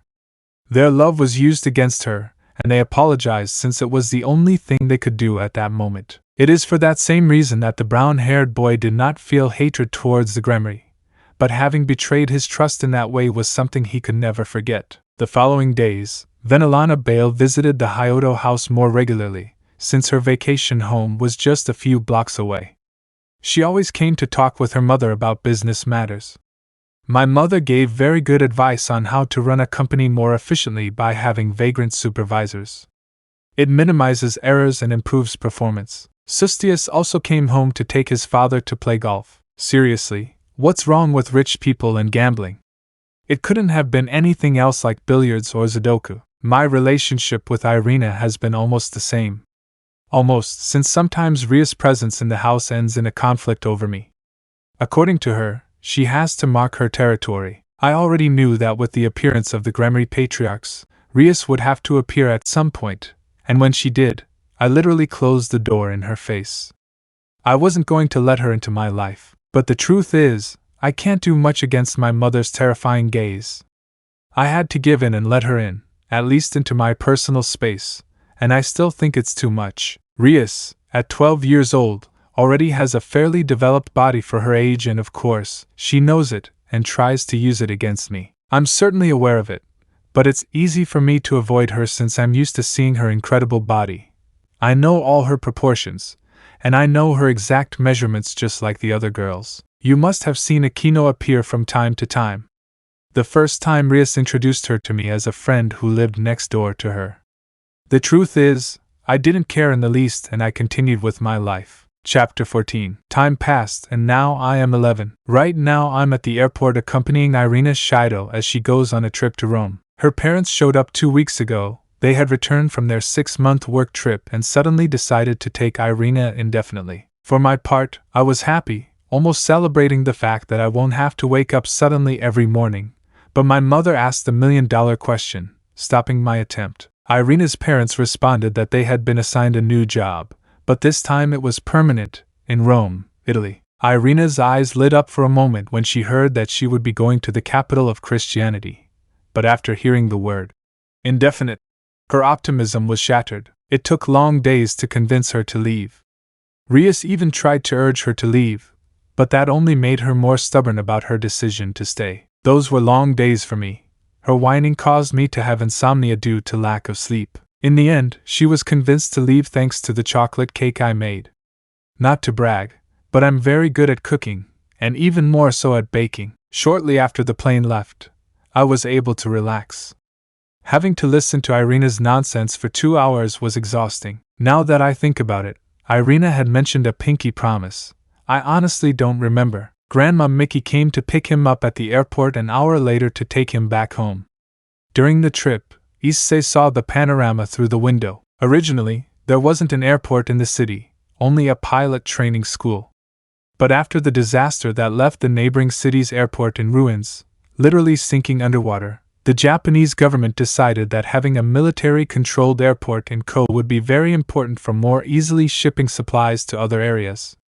Chestnut recognized this fact as part of the butterfly effect. Her grandmother, who was driving a 2000 Hyundai, was blocked by a military checkpoint. She had to stop so the military could carry out their assigned duties, which apparently were a surprise inspection. Her grandmother had asked about the reason, and the answer she received was this: "A few days ago we found mutilated corpses in different areas of the city, and the High Command believes it could be a serial killer or a cult. After finding nothing out of the ordinary, we were allowed to continue our journey with the warning to be home by sunset before the curfew. I, for my part, already knew about this. The military is not here to maintain order. No, that is the job of the police. They were in the city because they received the order to capture if possible, or kill if necessary, the creatures known as supernatural beings. Some time ago I sent a data package to the world's governments about these creatures that lurk at night and control part of human activities. Many of them laughed at it at first, but after certain circumstances that began to appear more frequently, they were forced to investigate. The United States, China, Russia, Japan, and even Great Britain realized their mistake in underestimating the reality they claimed to know so much about. Shortly after, governments around the world began to act accordingly and tried to contact me more regularly to obtain more information. When he got home, the first thing he saw was a small package at the entrance of this house. His grandmother was the first to take it and read the label, then handed it to him as she walked away with a small laugh. When he opened it, he found a beautiful bartender suit. This was a gift from Rias according to the label. When he took it out, it looked quite impressive, a custom-made suit for him. His birthday will be soon, and inside the box was an invitation. Issei looked at the suit again, but this time indifferently. Are you serious? The question to nothing had more than one meaning. Did Rias really think he would dress this way just to satisfy his whims? The brown-haired man simply folded and wrapped the suit again and put it inside the box. Kuroka, who was on the window, looked expectantly at the brown-haired boy, already knowing what the result would be. It was almost noon, and the garbage truck was about to pass by his block. Issei waited outside the house for it to pass. It was a good gift for the old man who took the garbage every day in a timely manner. Rias Grimary, heir to the house of Grimary, one of the 72 pillars of the underworld, was about to turn 13. She was happy, not because she was turning another year older, but because someone she cared about was coming to her birthday party. She looked like a girl in love. Her parents noticed this behavior a long time ago. When Rias met the Hyodo's only son, they felt a slight change in their little daughter's behavior, so they tried to make them friends. But it didn't turn out as they expected. The boy named Issei was quite reluctant to approach Rias. In fact, he didn't even speak to her, and when he did, he told her to simply disappear. Issei was a good boy and had a noble heart. But despite having used his devil senses to get a better idea of the brown-haired boy, he still doesn't understand why he is so insistent on staying away from Rias. The aforementioned was even depressed for days because she didn't know why the brown-haired man treated her in such an indifferent and sharp manner. They even tried to charm him, but his will did not pass. It was like trying to see the air. If this party doesn't change his mind, they'll just give up. Even if Rias isn't satisfied with this. Super important notice. Originally I had planned to make this Issei type FIC, changing his future for one more convenient for him and humanity, but now, when searching for music to download, I found this one, and it made me rethink the course of this story. Many were innocent, not to mention counted in the demonic society.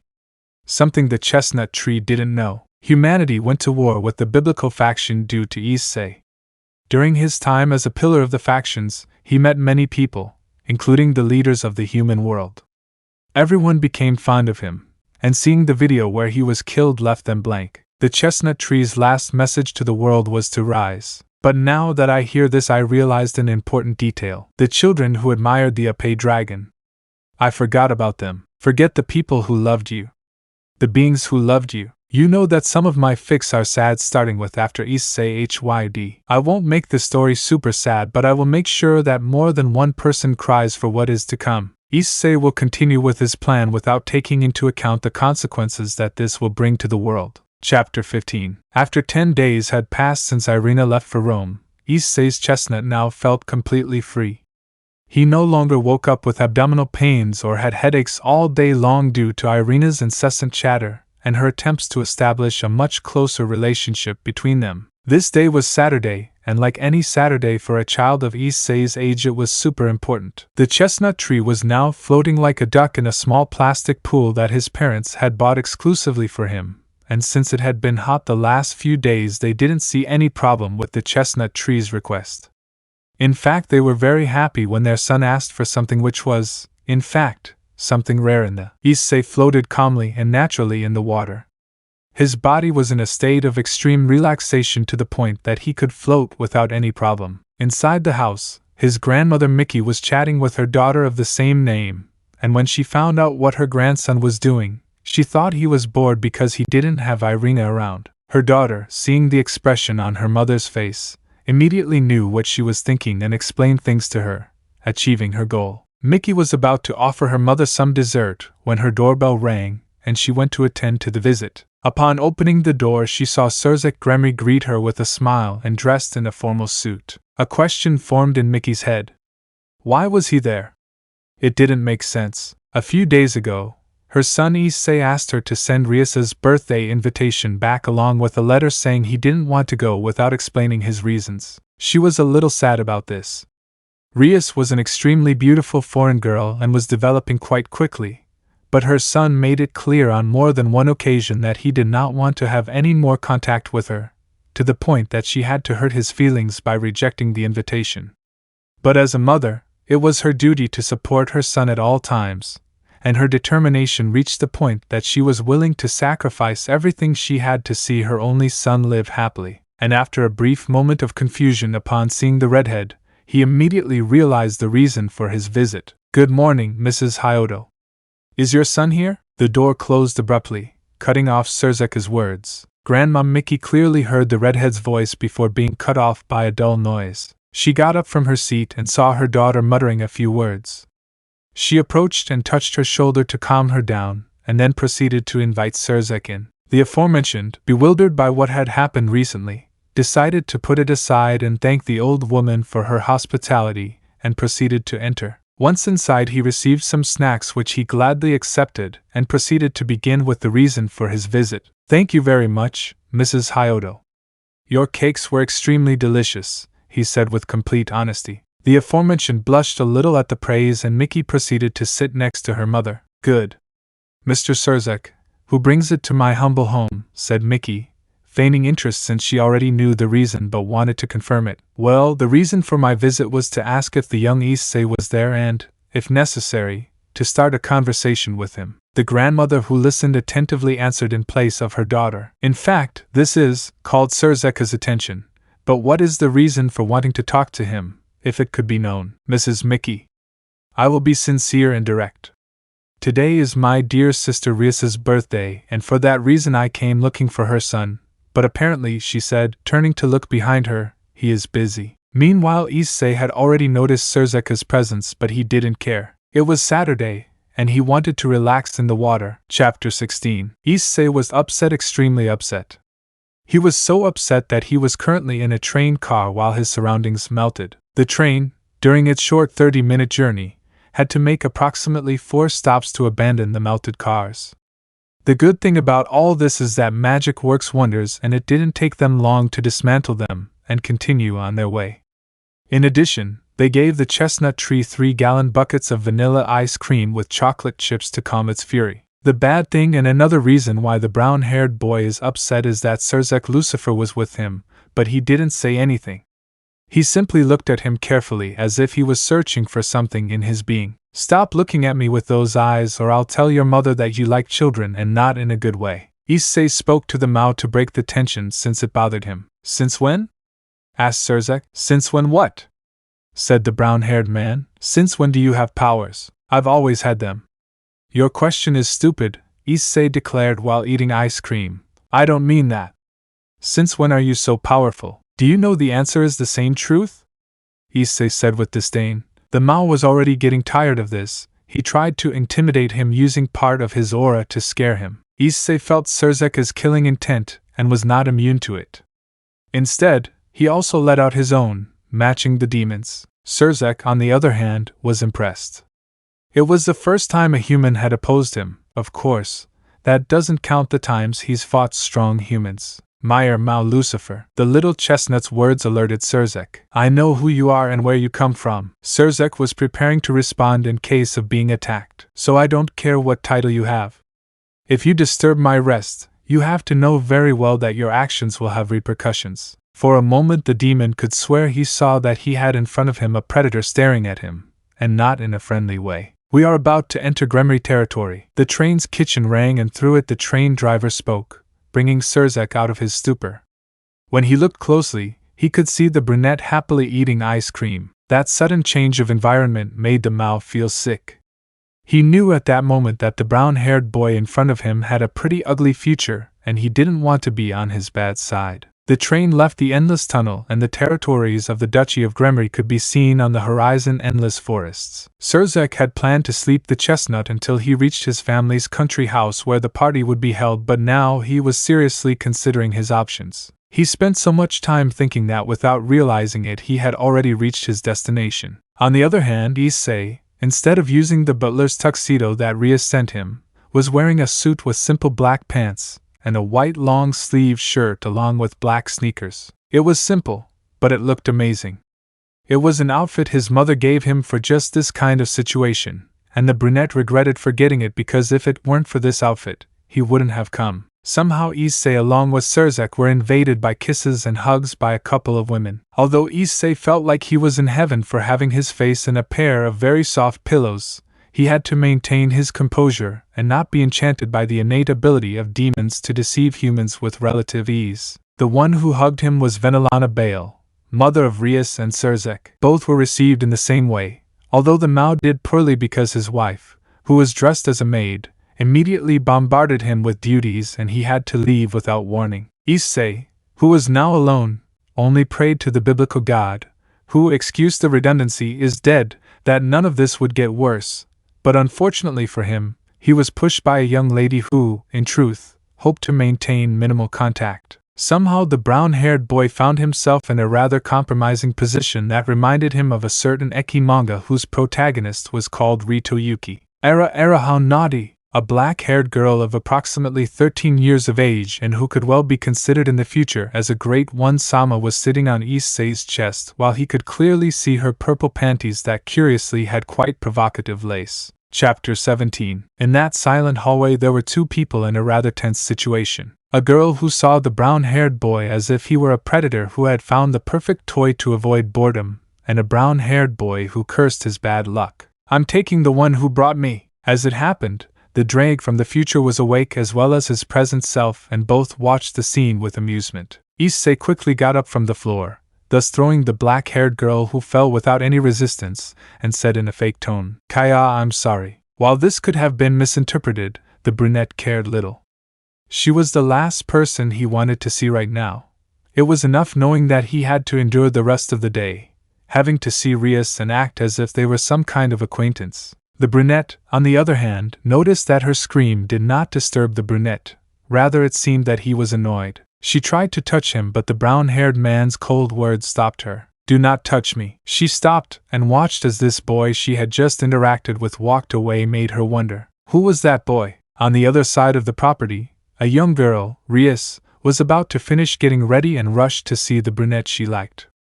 Her mother had recently told her that Issei had arrived, and upon learning this, she could only imagine the little brunette dressed as a butler. This caused the maids to hurry, following Rias's orders, as they were getting impatient to see him. On the other hand, her Venezuelan mother looked at her daughter with the silly smile of a girl in love. While she liked knowing that her daughter had fallen in love, what worried her was the same brown hair. He was certainly a fairly normal human. There was nothing special about him that made him stand out from the rest of the other humans. The only bad thing I found was, what was abnormal about this boy was that he didn't show any kind of affection towards Rias. In fact, he had shown clear signs of putting up with his little daughter, and on more than one occasion he lost the patience that characterized him and launched a large amount of insults and curses towards his little girl. Of course, she wasn't going to put up with this kind of treatment of her little girl, but her husband stopped her. I didn't know why until he explained it to me a while ago. Flashback. Issei doesn't like Rias. In fact, he hates her. This revelation disturbed Venezuelan at the time. What do you mean? I asked with genuine concern. You may have already noticed, but every time Rias meets this brown-haired guy, he puts on a lifeless look. Venelana remembered at that moment several memories that confirmed her husband's words. I don't know what it is that you have against Rias, but the hatred that this one emits is not something simple. In fact, I dare say that his hatred is very deep, so much so that for a moment it made me doubt his personality. And why haven't you done something? She asked indignantly. That's the problem, Sustius replied. You see, when we tried to control him in order to manipulate him, I could feel a part of his emotions, and that left me very hurt. Venelana was already beginning to understand what her husband was trying to say. I could feel many emotions. The strongest were sadness and fear. He's somehow good at hiding those emotions. The matriarch covered her mouth with both hands in surprise. He had known the little brown-haired boy for a long time, as well as his entire family, and he could swear that they seemed like a perfect family. But now with this, he doesn't know what to think. Issei has been carrying this weight for a long time, but that's not all. Venelana presents her attention. He also carries a deep hatred and disgust. I couldn't find out who this was directed at, but I'm certain things will be pretty murky in the future. Both fell silent at these words. Issei paced angrily from left to right in front of the door leading to the venue where Rias's birthday party would be held. In front of him was Rias, her head bowed, her eyes quite wet to the point where she looked like she wanted to cry. A few minutes ago there had been a rather heated argument, although for the brunette it was nothing more than making things clear and avoiding situations that he really wanted to avoid at all costs. He had already decided to avoid getting more involved in the supernatural world, and the first step of this was to remove Rias from his life. Later he will try to protect humanity, but first he... Chapter 18. Issei was very upset. Part of his aura was leaking outwards, revealing his dissatisfaction. Rias, on the other hand, was crying on the floor. Her tears overflowed from her crystalline eyes, and she wondered what it was about her that she couldn't get even a fraction of the brunette's affection. The birthday party is about to begin, and for this big day Rias was ready to propose to the chestnut Hyodo. But she didn't take something into account when she fell in love with him. Rias was a girl with a vast knowledge of both her studies and her adult life, which led her to introduce Aquino to the world. It's partly her fault that Rias has such a strong personality. When Rias met Issei, it was love at first sight. His eyes showed great affection, the aura he emitted made her feel complete trust in him, his distinctive scent of oats and honey made her skin crawl, and most importantly, he wasn't arrogant at all. The devils of your generation are all scum, or at least the majority. They are the typical case of a demon with airs of grandeur and who, by the mere fact of being descendants of some demonic pillar and being of pure blood, had earned glory. They dislike those kinds of people.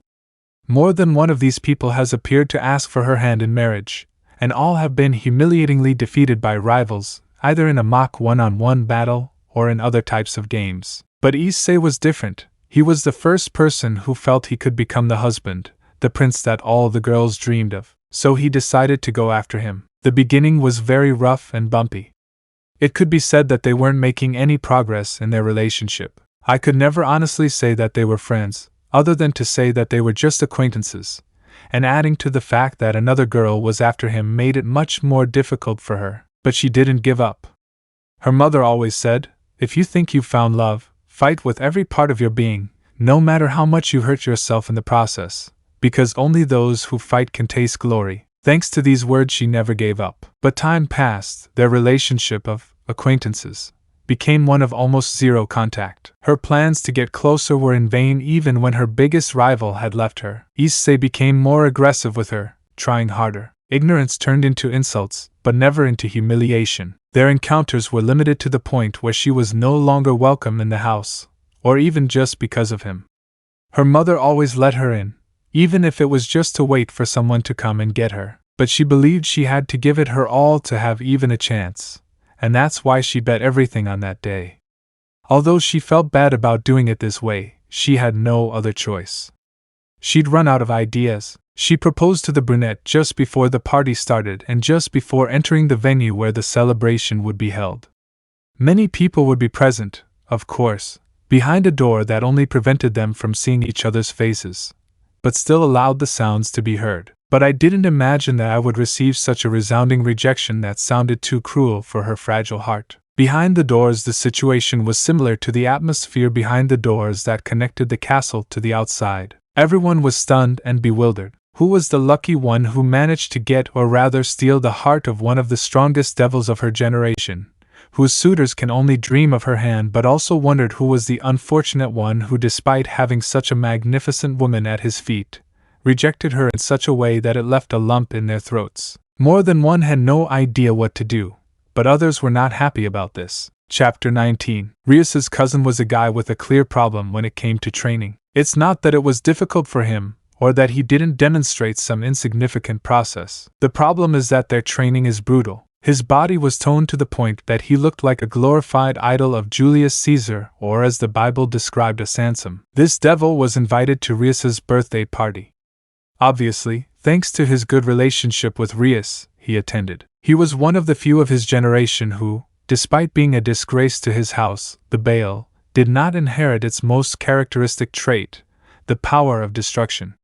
He made up for his racial shortcomings with something much better, his strength. He could proudly say that he was the strongest devil of his generation, and together with Rias they dominated the scale, and therefore he lacked the pride that every devil had, since his way of seeing the world is different from that of the others. There was no one of his generation who would dare speak ill of him in front of him, and no one would dare go against him, and that includes Rias.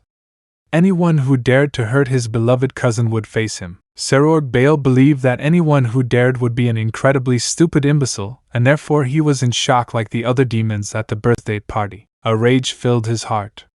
He didn't give a damn who caused his beloved cousin to shed tears. He'd pay dearly for it. Issei was extremely upset. How dare you try to manipulate him like this? Did you think you could use him like this without any consequences? Issei still had very present what happened in that world where he originally came from. The way they tricked him and sweet-talked him just to play with him. It was unacceptable. Never. He will never forget that feeling he experienced when, on his wedding day, they betrayed him and attacked him to kill him. He won't allow it to happen again. If he's clear about one thing, it's that he won't let them play with him by any means. Rias, on the other hand. She was still shedding tears. She couldn't hate the brown-haired boy. They knew that what he had told her was true. How dare she use him like this? That thought made her feel sick. You are just like them. The man she loved compared her to what he hated most. He never liked feeling part of the society he was part of. His archaic ways had earned him the hatred of the reincarnated demons, and he knew that was wrong. At some point, their actions would escalate into a war that would ultimately wipe out his species. She wanted to change the society of which she was a part. Her dream was stupid. In fact, it was even stupider than her friend's dream. She wanted to create a school where everyone could study, without discrimination based on class or gender. That's why when he compared her to the demons, she felt dirty. She couldn't hate the brunette if she had become something she didn't want to be a part of. Rias got up from the ground to try to talk to Issei, but just as her voice made a sound, the door that divides the castle with the outside was destroyed, giving way to a muscular brunette. Issei, who saw this, was surprised and therefore could not avoid the blow directed at him. The force of the impact that hit his stomach so suddenly that Issei almost lost consciousness due to lack of oxygen. In turn, the force lifted him off the ground, sending him out of the castle. His body passed through several walls, ceilings, rooms before his body left the castle and flew through the air. Issei saw the castle from the sky and wondered, what the hell happened? Chapter 20. The chestnut tree stood in front of its tenants. Well, why did you call me? Both dragons looked at each other, and then one spoke. Partner. I think you're acting too recklessly. Issei stared at the dragon in front of him. This was the Drake from the future. The way he saw it was somewhat different from his usual gaze. Issei sighed. He already realized the words behind what he had said. I still don't trust her. And what I tried today reinforced my thoughts. Issei knew that this Rias was not the Rias he knew. In fact, there were some fairly subtle changes that indicated this. like the fact that they're still children in terms of physical age, and that the girl now looks more like a person more dedicated to her goals. I know. But the path you're traveling is very dangerous. The consequences will be disastrous, just like or worse than the last time. Both dragons knew the chestnut's situation. Just like he didn't trust the redhead, in fact they didn't trust their race. But they couldn't just say they hated them for something they haven't done yet, or even thought about doing. They're in the past now. They created a butterfly effect that also created an alternate universe. They already knew the future would no longer be the same, and that's why they had to act cautiously. That's why they warned the chestnut tree. The changes in the timeline were too great, and if things continued like this, they would create something much worse. Issei was also aware of this. It wasn't the first time his partner had stopped him, but what could he do? The arguments he had played with him, the one he had used for who knows how long, and to top it all off, the one he had deluded him about, right in front of him. I tried for a long time to ignore her insistence, but today was the straw that broke the camel's back. It certainly broke his heart.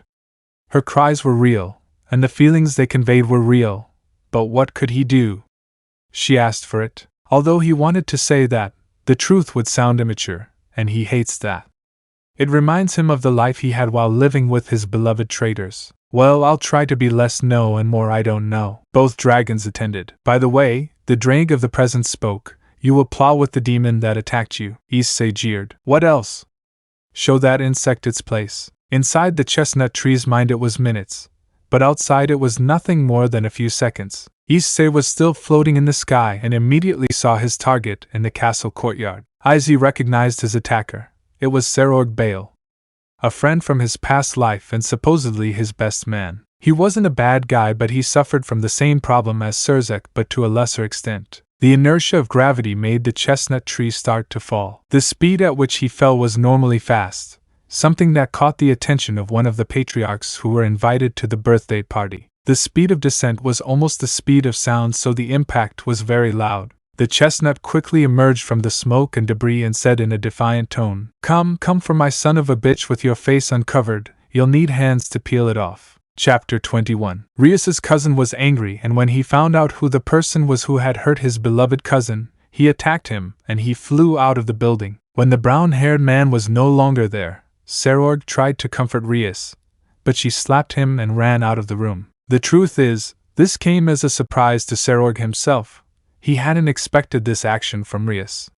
He rather imagined her jumping into his arms and comforting him. Feeling his meja stinging, he realized something, and that made him angry. Rias loved the guy who made her cry. This fact pissed him off, and so he went outside ready to beat him up. When he was about to ask where the person who flew out of the castle went, a tremendous impact hit the ground hard, making the place shake. When he turned to see the scene of the crash, a completely unharmed brown-haired man emerged from the wreckage and said, Come for my son of a bitch with your face uncovered, you'll need hands to peel it off. The already angry demon became even more enraged after hearing the chestnut's words. It wasn't enough to make his cousin cry, but he also called his beloved mother a bore and, in the process, ridiculed him in front of the other guests. He didn't care about the opinion of others, but he is trying to build a reputation and can't allow it to be tarnished. Sairaorg shot out towards the chestnut's position, destroying the place where he was previously standing. Issei saw how Sairaorg appeared in front of him in an instant,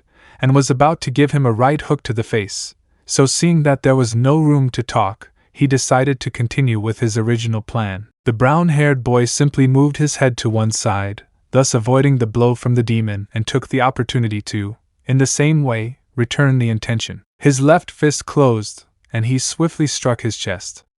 Not once, not twice, but 7 blows that surprised Sairaorg. His reflexes to avoid the incoming blow, and his speed to counterattack at the same time left the strongest demon of his generation perplexed. Sairaorg was lifted off the ground but didn't lose his composure. When the brunette was about to land his 8th blow, he managed to defend himself, but the force of the impact sent him flying into the crowd. People who saw the rapid exchange of blows were greatly surprised. Who was able to face one of the strongest demons among the young and still be able to come out unscathed? A portion of the crowd hurriedly moved away when they saw Sairaorg heading towards them. A gap was opened and Sairaorg passed through it, impacting the place where the food offered during the birthday party would be served. Sairaorg was covered in food scraps and wet from the drink that spilled on him. Issei approached him at a slow pace. The young demons quickly moved away upon seeing him, having just witnessed the chestnut-haired man's movements, which were capable of defeating someone none of them were able to defeat. Some patriarchs looked interested in the boy in front of them. His walk was very different from the usual walk of the commoners. He certainly wasn't a demon. His aura gave him away, and he seemed too strong for an average human, so they thought he must be human royalty. That was the conclusion they came to. If they could make him a part of one of their children's pieces, they had no doubt it could bring them great benefits in the future. He's still young, and that added points since, in their opinion, he hadn't yet reached his full potential. Sairaorg got up from the ground. His chest hurt, and the brunette's blows weren't weak at all. When he saw the chestnut tree coming, he could visualize for a moment a noble warrior. His aura was calm but strong, showing that he was someone who fought to get where he was, and that pleased Sairaorg. He had to admit, a few hits were enough to knock him down, and that didn't hurt his pride. In fact, they moved him. He finally found someone like him, who shared the feeling of struggle and sacrifice to become someone strong. I have to admit it, you are very strong. Issei watched him in silence. But I must remind you that this can't even be considered a warm-up. I hope you're ready. There was no more fury in his actions, only the excitement of fighting. I won't be nice to you. Issei stopped, and they both stared at each other. Both of them took out their wings. Issei took out a pair of dragon wings that surprised the patriarchs, and Sairaorg took out his demon wings. Both disappeared, leaving a trail of dust. When the others looked for them everywhere, a loud bang was heard that almost left them deaf, and when they saw where it came from, they saw two aces of light crash into each other in the sky. Chapter 22. Rias Grimary, heiress of the House of Grimary and the youngest daughter of Susticus Grimary and Venelana Baal. Despite being the youngest daughter of the house, at her young age she was already the direct heir because her older brother took the title of Mal Lucifer, by which he renounced his right to inherit. It was the little girl's birthday today, and a party had been thrown for her. It was supposed to be a happy day filled with laughter and smiles and the occasional annoying adult conversation. But that wasn't the case. Rias ran out of the castle, and as she walked away the sound of her crying could be heard. Rias was sad and hurt. She had done something unthinkable and stupid. The redhead stopped on a hill near the castle that was part of the family territory. She sat down and began to cry even harder while holding her dress to the point that it almost tore. Dum dum dum dum dum! Why did I do it? I'm stupid! Rias lamented as her tears fell from her crystalline eyes and stained her dress. I'm stupid! Rias screamed furiously as she grabbed her long, fine hair. Her anger was so great that some of it was ripped from her head. I was upset, I was sad. What did I do? Rias knew she'd messed up. Why did she try to blackmail the brunette? He was the ideal person, her Prince Charming, the person she wanted to spend the rest of her days with. In human nature, humans take too long to mature, and if they are royalty, it takes even longer. In common cases, of course. In the case of demons, it was different. Since they were little, they were taught to fight against others. The survival instinct forced them to be better, and thanks to the fact that they are naturally good at magic and have characteristic features, they became arrogant. Everyone believed they were prodigies, and that is why they were taught to be better than they already are. But that only applied to boys. For girls, it was simply labels and being incubators. Rias was special. She never liked the way demonic society treated women. If it weren't for the Mal-Leviathan, who happened to be her best friend's sister, she would have been lost in the system a long time ago. Since she met the brunette, she's tried many ways to win him over, but they all failed. She tried many ways, and even tried to seduce him more than once, either with her natural advantage for her age, he's too mature, or with the devil's charm, and still it didn't work. He had run out of options. He decided to take a different approach and try it the demon way. Force them. She believed she could have him for herself this way. It was the demon's usual method, and everyone knew it. She was so desperate to make him hers that she completely forgot her life goal. In the end, he became what he swore to destroy. She felt dirty, disgusting, repulsive. Why did he do it? If her mother found out, she would slap her, and she would never see her face again. Wise, she knew her mother's temperament. She was a wolf in sheep's clothing. A light laugh escaped. She was toast if he found out. Rias had stopped crying, but her eyes were still red from crying too much in such a short time. Issei must hate me. Rias became depressed, because the brunette wouldn't hate her. She tried to manipulate him using her birthday, her surroundings, and her reputation to get him to agree to go out with her. Instead, he got a slap from the brown-haired man, a look full of anger and disgust, and many hurtful swear words. In the end, it ruined the little relationship I had at that time. While the redhead was complaining, she didn't realize that some men were looking at her with bad intentions. One of them threw a bottle that broke right next to the river. She in turn became frightened and looked surprised at the broken glass of the object in question. Sleep overcame her, and she fell asleep without resistance. The men approached and saw the girl sleeping peacefully. They all smiled lustfully. They had been planning to kidnap the girl for months. Her juicy body made them horny and they wanted to desecrate her. But now that they saw her alone and unprotected, how could they not take advantage of the situation? A fight broke out over the castle. They were just blows, but those blows destroyed everything that came near. Some demons, second or third sons who attended the party tried to stop them but were repelled by the shock waves. The strongest ones managed to get close but received his kicks in their ribs. Their noses bled and now they see Luis Miguel. On the other hand, the patriarchs watched the fight expectantly. That human boy is sizing up Baal's unwanted offspring. They don't hold any grudges against that muscled demon, but they have to keep up appearances. The most interesting thing is the human. Why did he have dragon wings? Could he have a secret bear? If so, which one? Your questions cannot be answered as this is apparently a fist fight. Sairaorg was panting. He was getting tired and knew that if he continued like this he wouldn't be able to win. The boy in front of him was completely unharmed. How the hell was he intact after he gave him tremendous blows? The air around them was suffocating.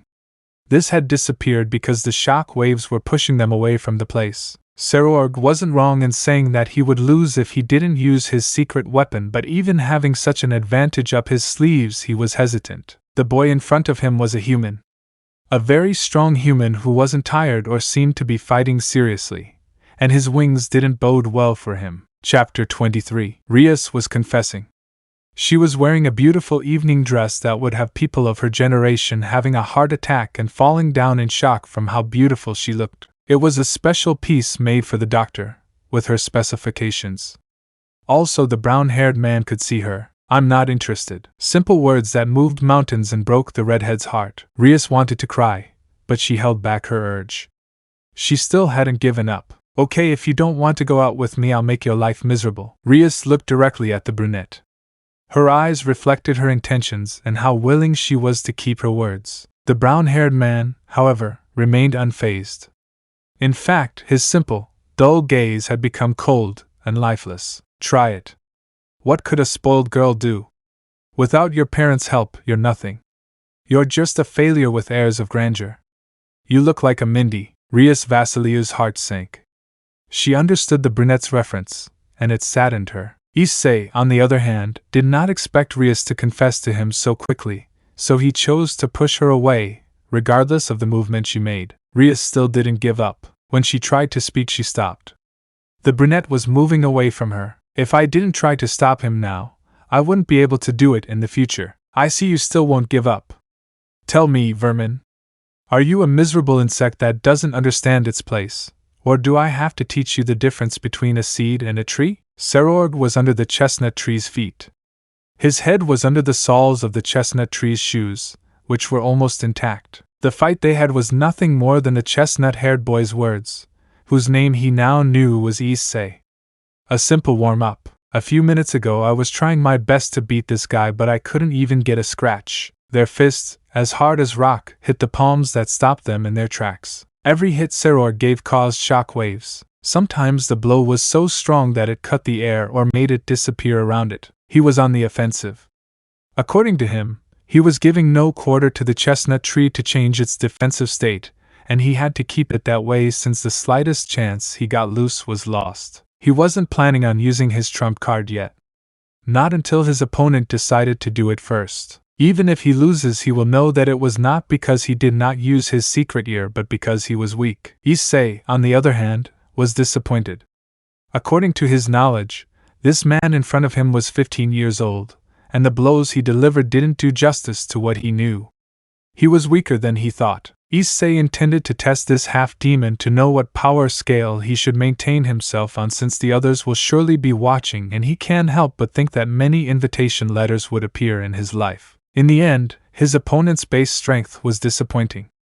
Although if he had used Ninian Rigolos, things would have been different, he would never have won unless he wanted to. The chestnut, tired of waiting for something new, so to speak, decided to end it. An incoming blow from Sairaorg. This one was heading for his face, so he didn't dodge it. The blow hit him full force. The ground shook and slight cracks appeared in the castle. Below, the spectators were surprised by the force behind the blow and believed that the unknown boy must have already passed away. Some were already going to leave, but when they saw that the most powerful among those present were still looking at each other, they were disconcerted, and when they turned to see this again, they were surprised to see the brown-haired man unharmed with his opponent's fist in his face. Despite giving you the advantage, you couldn't prove anything to me. Now I'll show you that a mother isn't the one who raised you, but the one who's going to break you. Grabbing this Issei's hand, he squeezed it hard, making him scream in pain. The brown-haired man headed him, leaving him stunned for a moment, and then began to hit him with his open palm. The chestnut's blows caused Sairaorg's muscles to tear and some ribs to fracture. The pain he was experiencing was horrible but still within the acceptable range. Issei stopped hitting him and still held him by his arm. He could barely move. His body wasn't covered in blood, but his skin was noticeably turning purple and red. Some had black spots. He was still conscious and he was smiling. I see you find it funny to be a punching bag. Tell me how it feels to know you can't do anything. Issei's words had a double meaning. To the demons below listening to his conversation, they might think he was bragging, but to the one standing in front of him, it meant something completely different. He wanted to know if he could trust him as an ally. Sairaorg's eyes widened as he heard these words. Those simple words hit him even harder as he realized what they meant. He was too weak. He showed that he still couldn't protect the one he loved most in the world, and that cost him his defeat. Sairaorg tried to move, but the brown-haired boy didn't allow him. He picked him up and with a kick to his stomach sent him to the ground, crashing into a decorative fountain. Issei went down to the ground and hid his wings. Some renowned demons tried to approach him to congratulate him and gain his trust, but they didn't even take 10 steps when a servant of the Grimary house appeared in front of him. Issei heard the content of the message and headed out of the castle. I ignore the presence of the other demons because it mattered little what I thought. He already accidentally showed how strong he is, and in the process he unintentionally revealed the secret. Issei walked through the corridors of this complex. He saw exactly the same decorations he had seen stored in the basement of the castle when he lived here for a few days, when he trained for the renting games, and then Asia was kidnapped. A feeling of disgust overcame him for a moment. That blonde nun wasn't so innocent after all. Issei advanced through the corridors until he reached a certain room. Upon entering, he remained static due to the surprise he received at that moment. Both of Rias's parents were kneeling in prayer mode. Please help us. Issei disconnected for a moment. Let's see, what happened here? Rias's parents explained the situation to him, and the truth is that the brown-haired boy was impressed by the little attention these people paid to their surroundings. They're telling me that Rias disappeared who knows how long ago, and they're until now realizing it, and to top it off she doesn't even have guards. Issei scolded the patriarchs for 5 minutes inside that room. The maids of the house did not allow anyone to enter the castle since the chestnut's words sounded inside it. Some had a slightly flushed face due to the pity they felt for others. Issei was right about one thing. Rias's parents were very irresponsible in raising and caring for her. Certainly they gave him, like any other child with parents, food, a roof, food and education. But their lack of attention made Rias have a somewhat adult personality for her age. What kind of house of Pilar does not have armies? Issei knew the reason for this clearly, but wanted to let these two parents know that their decisions have been quite flexible regarding Rias, to the point that they neglected the security of their own home. And on a birthday, the Gremory have soldiers but not armies or legions like the other houses of the Pillar. In his time the Gremory house had a total of 5,000 units, but that was because many demons enlisted in his ranks because they believed that he would become the patriarch of the Gremory house, but before that their numbers were not even 500 soldiers. But seeing the situation they are in, and from what they said, their numbers barely reach 100, and they are all at the limits of the Gremory territory, which is almost half of Japan if we compare it. The chestnut tree remained silent for a few minutes. Both parents were still on the ground. It's not a sight the demonic nobility would like to see, As if it were, they would be ruined. But his concern for his daughter is greater than his reputation. I won't do it. A bucket of cold water fell on both parents. They weren't expecting that response. Unless, Issei smiled maliciously. Chapter 24. Issei walked calmly towards the grounds outside the habitable area of the underworld. Unfortunately for him, his draconic sense of smell had long since memorized Rias's scent and knew exactly where she might be, though he didn't realize she was unexpectedly far away. Part of the deal he made with the Grimary was that he would search for her alone, taking his time to accomplish that task, and that he expected some sort of support in doing so. They obviously read between the lines and granted him a black card. According to his knowledge, this card was given to their workers, and they had a certain amount of money deposited into their accounts as part of their salaries. With the card, you could have money wherever and whenever you wanted, as long as you infused the required amount of magical energy.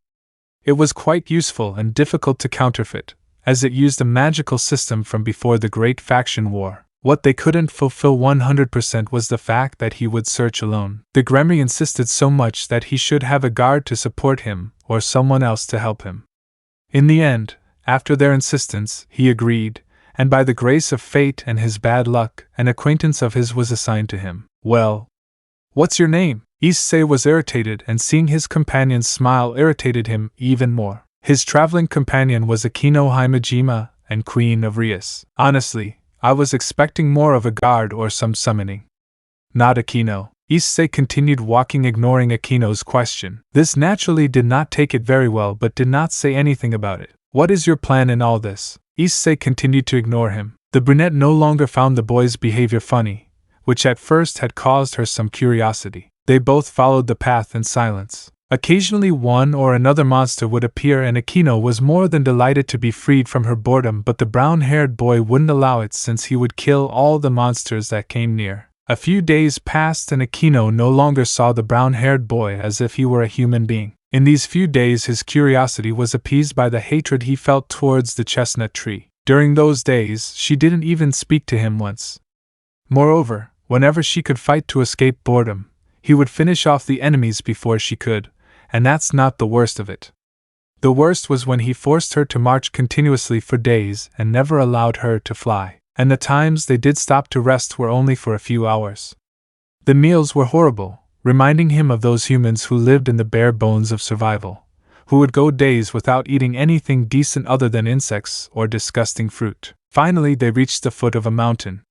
A cave awaited them. When there was finally some action, the brown-haired man denied him participation. She clearly wasn't going to let any of this go. After a few minutes of insistence, the brunette agreed as long as she didn't do anything reckless. Deeper in the cave, there was a group of humans preparing for a ritual. A middle-aged man was apparently the leader of this group, whose priestly vestments made one think they were from some cult. In one corner were the lifeless bodies of some demons dressed as guards or soldiers. Judging by the emblem on their right arms, these belonged to the Gremory clan, and a minority of them to the Phoenix clan. Quick, quick! The long-awaited time has arrived, and time is running out. If we want to achieve our goal of world domination, it's vitally important that the ritual be carried out without a hitch. These people belong to a cult called Unity. They were formerly a group of priests expelled from the Judeo-Christian churches who fervently believed that humans are perfect in their own right. It was a bit far-fetched considering they were just a bunch of people who could use magic. There was nothing special about them, and they'd been around for decades. If it weren't for a stroke of luck, they would have been just another number on the long list of people in the world whose lives are insignificant, but who did make a difference. Even if it was minimal, the goal of the ritual was to be simple. They had to extract the power of destruction from the girl they had captured and introduce it into several people who were already prepared to withstand a part of this. Sir, we have intruders. The man in charge didn't pay attention to them except for a few words. Get rid of them, don't bother me. Without any other option, the messenger went to fulfill what was ordered. Chapter 25. The chestnut tree walked slowly through the cave while watching for any disturbance in its surroundings. Akino, on the other hand, walked with great confidence in that place because she felt she had an air of greatness thanks to her skill with magic. In the house of Grimary, Rias's parents constantly praised her for being a prodigy in the use of lightning. She was a fallen human, but under certain circumstances, she became a fallen demon, and thanks to the queen piece inside her, her abilities skyrocketed. Originally she was a rather shy and insecure girl, but thanks to Rias and her parents, along with her increased abilities, her confidence grew to the point that it was between the line of arrogance and humility. While both advanced in silence in that cave, Issei had noticed that they were turning in some way. They had been inside for almost 20 minutes when the brown-haired man stopped upon noticing a change in the air. Akino stopped seeing him. It smells like blood and damp. The chestnut's draconic senses were very advanced, but he usually avoided using them as it was annoying on some occasions. The chestnut felt a slight vibration. "We have enemies. There are about 10-15 more than 20 people." Issei could know exactly the amount he could face, but since they were moderately powerful humans, he didn't give it much importance. He was going to take care of these numbers, but his companion threw himself into the fight without wasting time. "Wait! They're no match for you." Akino moved forward, downplaying the brown-haired boy's words. Issei sighed. He could have been happy to let the brunette go to her own death, and then say it was her fault.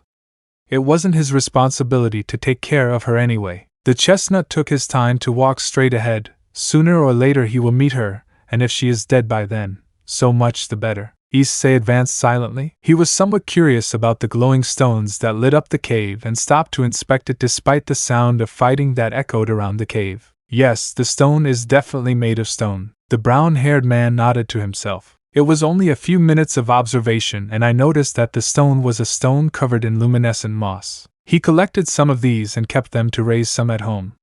Since they were harmless, it was better. The sound of fighting stopped, and he took it as a sign. Issei got back on track and finally came face to face with his enemies. There were about 30 of them, and there were some dismembered bodies lying around. The ground was scorched, a sign that the brunette had fought with everything she had. When he looked for her, he saw her in the middle of the group in front of him. She was unconscious and with visible wounds. Giving him a little more attention, I noticed he was still breathing. It was a disappointment. Without giving much importance to this, he advanced silently while preparing his hands. 5 minutes later the place was covered in blood and visors. With a blue priest's mantle dyed red because of the blood bathed in it, he covered the black-haired woman who was half naked. Beside her was a decapitated body with its member out. Akino was about to be raped. As she was still unconscious, he had no choice but to drag her along the cold, cobbled ground. I wasn't going to carry her like she was a princess, and then have a cliché scene happen and then she falls in love with him. It didn't take long to find a small prison. Rias was crucified on it. Although she was not crucified, she was simply hanging on a cross. Strangely, he wasn't suffering any kind of injury, when sacred objects were supposed to harm demons. Issei came closer to find out more details. The brunette untied Rias and then assessed her body. Well, she was still a virgin. Considering that they almost took the brunette as advice, it's a somewhat strange result. Not caring who the hell was behind this, Issei came out of the cage carrying Rias like a sack of potatoes. Some noises alerted him, and using an illusion spell he hid. Shortly after, a group of soldiers from the Grimary house faced him, and seeing the situation, it didn't take much to connect the dots. Issei left the cave and the fresh air with the characteristic rusty smell of the lands of the underworld flooded him. Behind him a group of beaten Masel soldiers sleep while stacked on top of each other. With a fireball he set fire to the entrance, and then with a stomp he demolished the entrance. It wasn't his job to investigate what happened, he just wanted to get this all over with quickly. With a magic circle given by a scroll granted to him by the Gremory matriarch Issei, he disappeared from there. Chapter 26. For the chestnut tree everything was wonderful. He had loving parents who loved him so much that on his birthday they gave him some adult games that he hadn't planned to detail. Some pretty nice neighbors. A cat that spends the day lying down as if the world belonged to her. And sometimes he received messages from Irina from Rome, asking if he still had a girlfriend, and sometimes she wrote as if he were her property. All good, all right. Anyway, no one could ruin it. The doorbell rang alone. Issei was alone, consuming half a gallon of vanilla ice cream with chocolate. He had reached an agreement with the Gremory patriarchs. They would give him some things in exchange for him rescuing his daughter. Part of the terms included a pair of maids to serve him. In his previous life he always wanted to have a couple of beautiful girls who would call him love all the time. It was part of his perverted fantasies. It was strange that someone knocked on the door so early in the morning, his parents went to work and left him alone in the house. Just out of courtesy, the brown-haired man got up to answer the call. He could have stayed lying on the sofa eating ice cream and thinking about the immortality of the crab or watching My Little Pony. Upon opening the door, he was greeted by a couple of girls smiling awkwardly. They were dressed as maids, and behind them were the Gremory along with some suitcases. Both girls bowed slightly, and before they could say a word, Issei abruptly closed the door. God, I curse you for my luck. 3 weeks ago, after the chestnut rescued his daughter, Venelana was in her husband's study. Both had a similar thought about the fate of their daughter. She was certainly a beautiful girl with a rather appealing personality, but they didn't fully trust her. On more than one occasion, they questioned their daughter's future and honestly didn't know how to deal with it. They knew of the constant effort Rias made to win the brown-haired boy's love, but the methods she used were quite questionable, and adding the fact that they couldn't take care of her in their own home was an even worse matter. Venelana slowly drank the freshly served tea while Sudikus read in detail the small contract that the chestnut had given her. It was strange that he carried such a document, but in the heat of the moment, and out of desperation, he and his wife signed it. They weren't stupid, but they didn't feel any ill will from the brunette despite the chilling smile he had at the moment, so they didn't hesitate when he told them to sign. Now that he had a copy of the contract, he wanted to know the terms of this. It was a bit strangely pleasurable and childish to read the safety words followed by an unlimited supply of ice cream. There were some weirder things like having maids at his service who weren't muscle guys and also asking him not to involve him in their supernatural affairs. Sudikus doesn't understand where this chestnut came from, nor does he know where he got all that strength he had. He had received news that Sairaorg Bale was defeated by this child. As he continued reading, he found something strange with the expiration terms. This contract expires tomorrow. It was strange, usually contracts expire in days or years. Leaving aside the matter of the chestnut tree, one of the maids had to figure out what to do with her daughter. He knows what she did and when she did it. He always has an eye and an ear nearby to ensure the safety of his beautiful princess. Although the job of governing a land that barely has any troops is quite difficult. Now he knew that it was part of him that Rias's possessive personality is thanks to the lack of attention he gave to Rias. Both parents don't know how to deal with the problem. Rias is a pretty smart girl that earned her a couple of victories in match games and earned her the title of Crimson Ruin. She is quite stubborn. She will not give up until she gets what she wants, and that brought her some problems before. She is also very possessive, as she demonstrated when she tried to control the brunette. They knew it. They noticed it and did nothing to correct it, and now it's taking its toll on them. An idea came to the redhead's mind. He turned to look at his wife. Feeling someone watching her, she turned to see the source. If we send Rias to serve Issei Dano? These were some confusing words for Venezuelan, but upon thinking more carefully, she realized that her solution was for both problems. But won't Issei-chan be upset? Venelana had grown fond of the little brown-haired boy. Despite the insults and his rude behavior, he was always courteous and grateful to her. Like a sweet child. On more than one occasion she thought he would be an excellent suitor for her daughter, but unfortunately she couldn't say that because she's not sure what could happen in the future, more because of Rias's mistakes than because of the brunette. Thinking about it, I think it would be a good experience. Anyway, Issei-chan didn't say who his new servants would be. Taking advantage of that loophole in the contract and omitting a small, very important detail, the following 2 weeks Rias, like Aquino, were personally trained by the wife of the Mao Lucifer to become the new maid Cel Castano. Although for Rias it was a blessing since she could be closer to the chestnut tree, feed the chestnut tree, act as the chestnut tree's wife, and even better, be able to wash her underwear.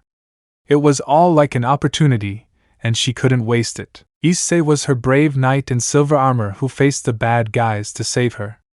Every time she thought like that about Grafia, who was giving her etiquette lessons, she could swear she saw hearts and flowers all around her. For Aquino, on the other hand, she didn't understand what the hell had happened or how she had gotten into this mess. Chapter 27. The chestnut tree had a dilemma. On the one hand, she had fulfilled her dream of having her own servants, and was thinking about delving deeper into the adult world. The hormones weren't helping. On the other hand, he has a couple well known to him, and his mind tells him it's time for revenge. But since they're his maids, he has the feeling that it's not exactly what he was looking for. It's been more than 3 months since Aquino and Rias were appointed as his personal servants. Although it seems that the Gremory patriarch did not consider a certain detail in the contract. One day after Rias had arrived at his house, he appeared to take Rias, but as the contract says, expires tomorrow. After 10 days he realized the message behind the words. If he comes tomorrow, tomorrow will be tomorrow, and so on. He literally handed her over to Rias, and well, according to demonic customs, she works for me from now on, and well, her life belongs to me. It wasn't exactly what I expected. In the end I took Rias and Aquino, but it offends me a lot. The days after that were a bit weird. Mom quickly accepted Rias as Aquino, and treats them as if they were her daughters. Dad likes the fact that I've become a man.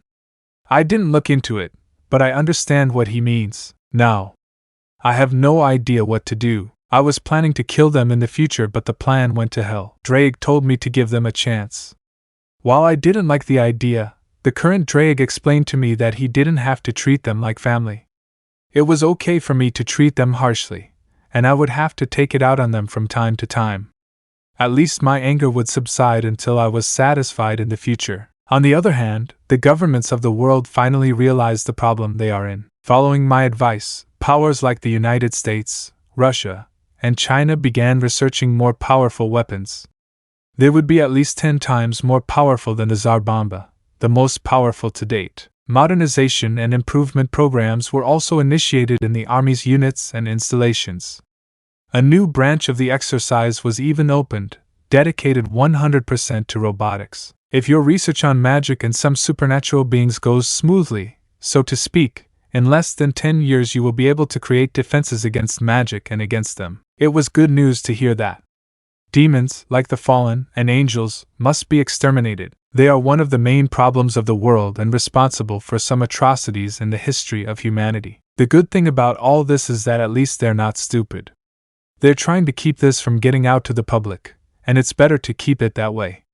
I don't want to know that I started a war we can't win. Years later, while it wasn't much of a deal, in the years after Rias and her queen became maids, things in the world kept going. No one noticed the drastic change that occurred right under their noses. Although the news that the governments of the world signed a peace treaty, thus ending the years of conflict, for a certain chestnut this was nothing of importance. Today was the first day of class at Co-Academic Institute. Last year it opened its doors as a co-educational school, and now it will be back in that paradise of beauties everywhere. Issei-sama, your breakfast is served. Although it was a surprise the change of attitude of Aquino towards him a few months ago, it never changed the fact of treating her as a simple servant. These had been difficult days for Aquino.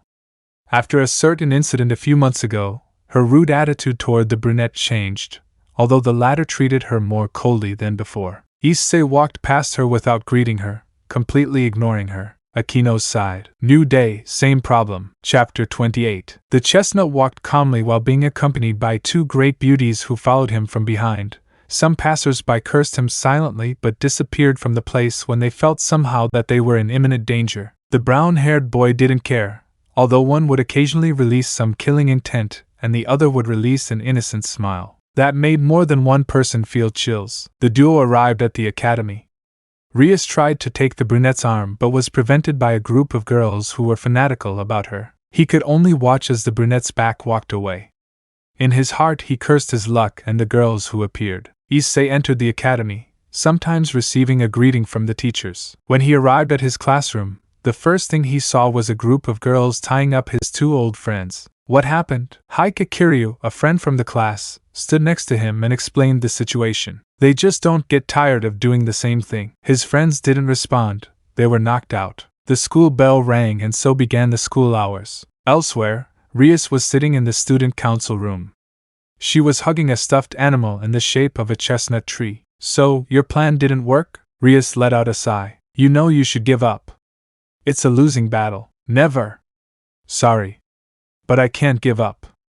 I may be your maid now, but someday I'll be your wife. You just have to try harder. She finished the sentence. She knew that her friend was hopeless. Tell me, how is your engagement going? Rias stopped petting the brown-haired boy's stuffed animal. I still haven't found a method that allows me to get rid of him other than a ranting game. You're running out of time, you laugh.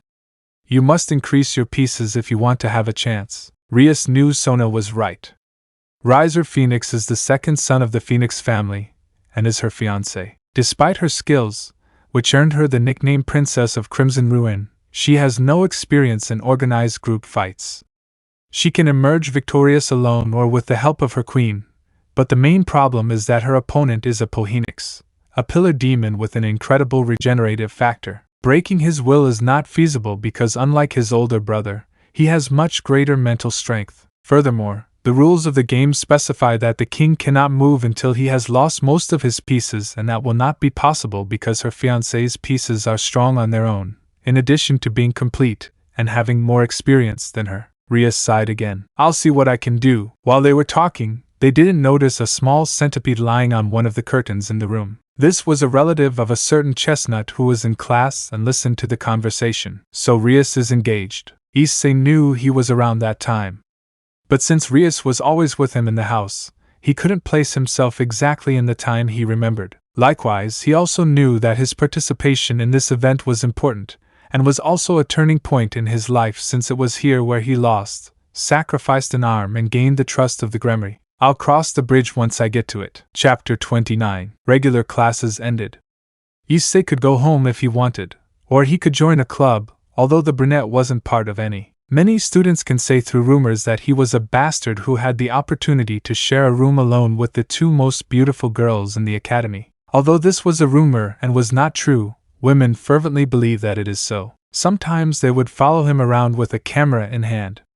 From what I learned from Heike, the women are convinced he was a pervert who enjoyed doing indecent things secretly and away from prying eyes. Although Issei took it as a joke, the reason behind them is that despite walking with such beauties to the academy and sharing lunches together, they never noticed the typical behavior that a man of his age had. Normally they would have called him gay, but it turns out that his attempt to have a better and more formal life, trying to have parties with the girls and showing them the respect they deserve, only sank him deeper into the abyss called closed pervert. Also because of his friends who don't know how to close their mouths when they should. Today was the same as other days. He knew thanks to his senses that he was being followed by the same old girls looking for any excuse they could get to call him a pervert. These were the captains of the kendo, swimming and athletics clubs along with their followers. For the brown-haired man this was something normal since the rumors of the duo were released. I usually lost them when I turned a corner. Today was like this. As he watched the girls head off in another direction in their search,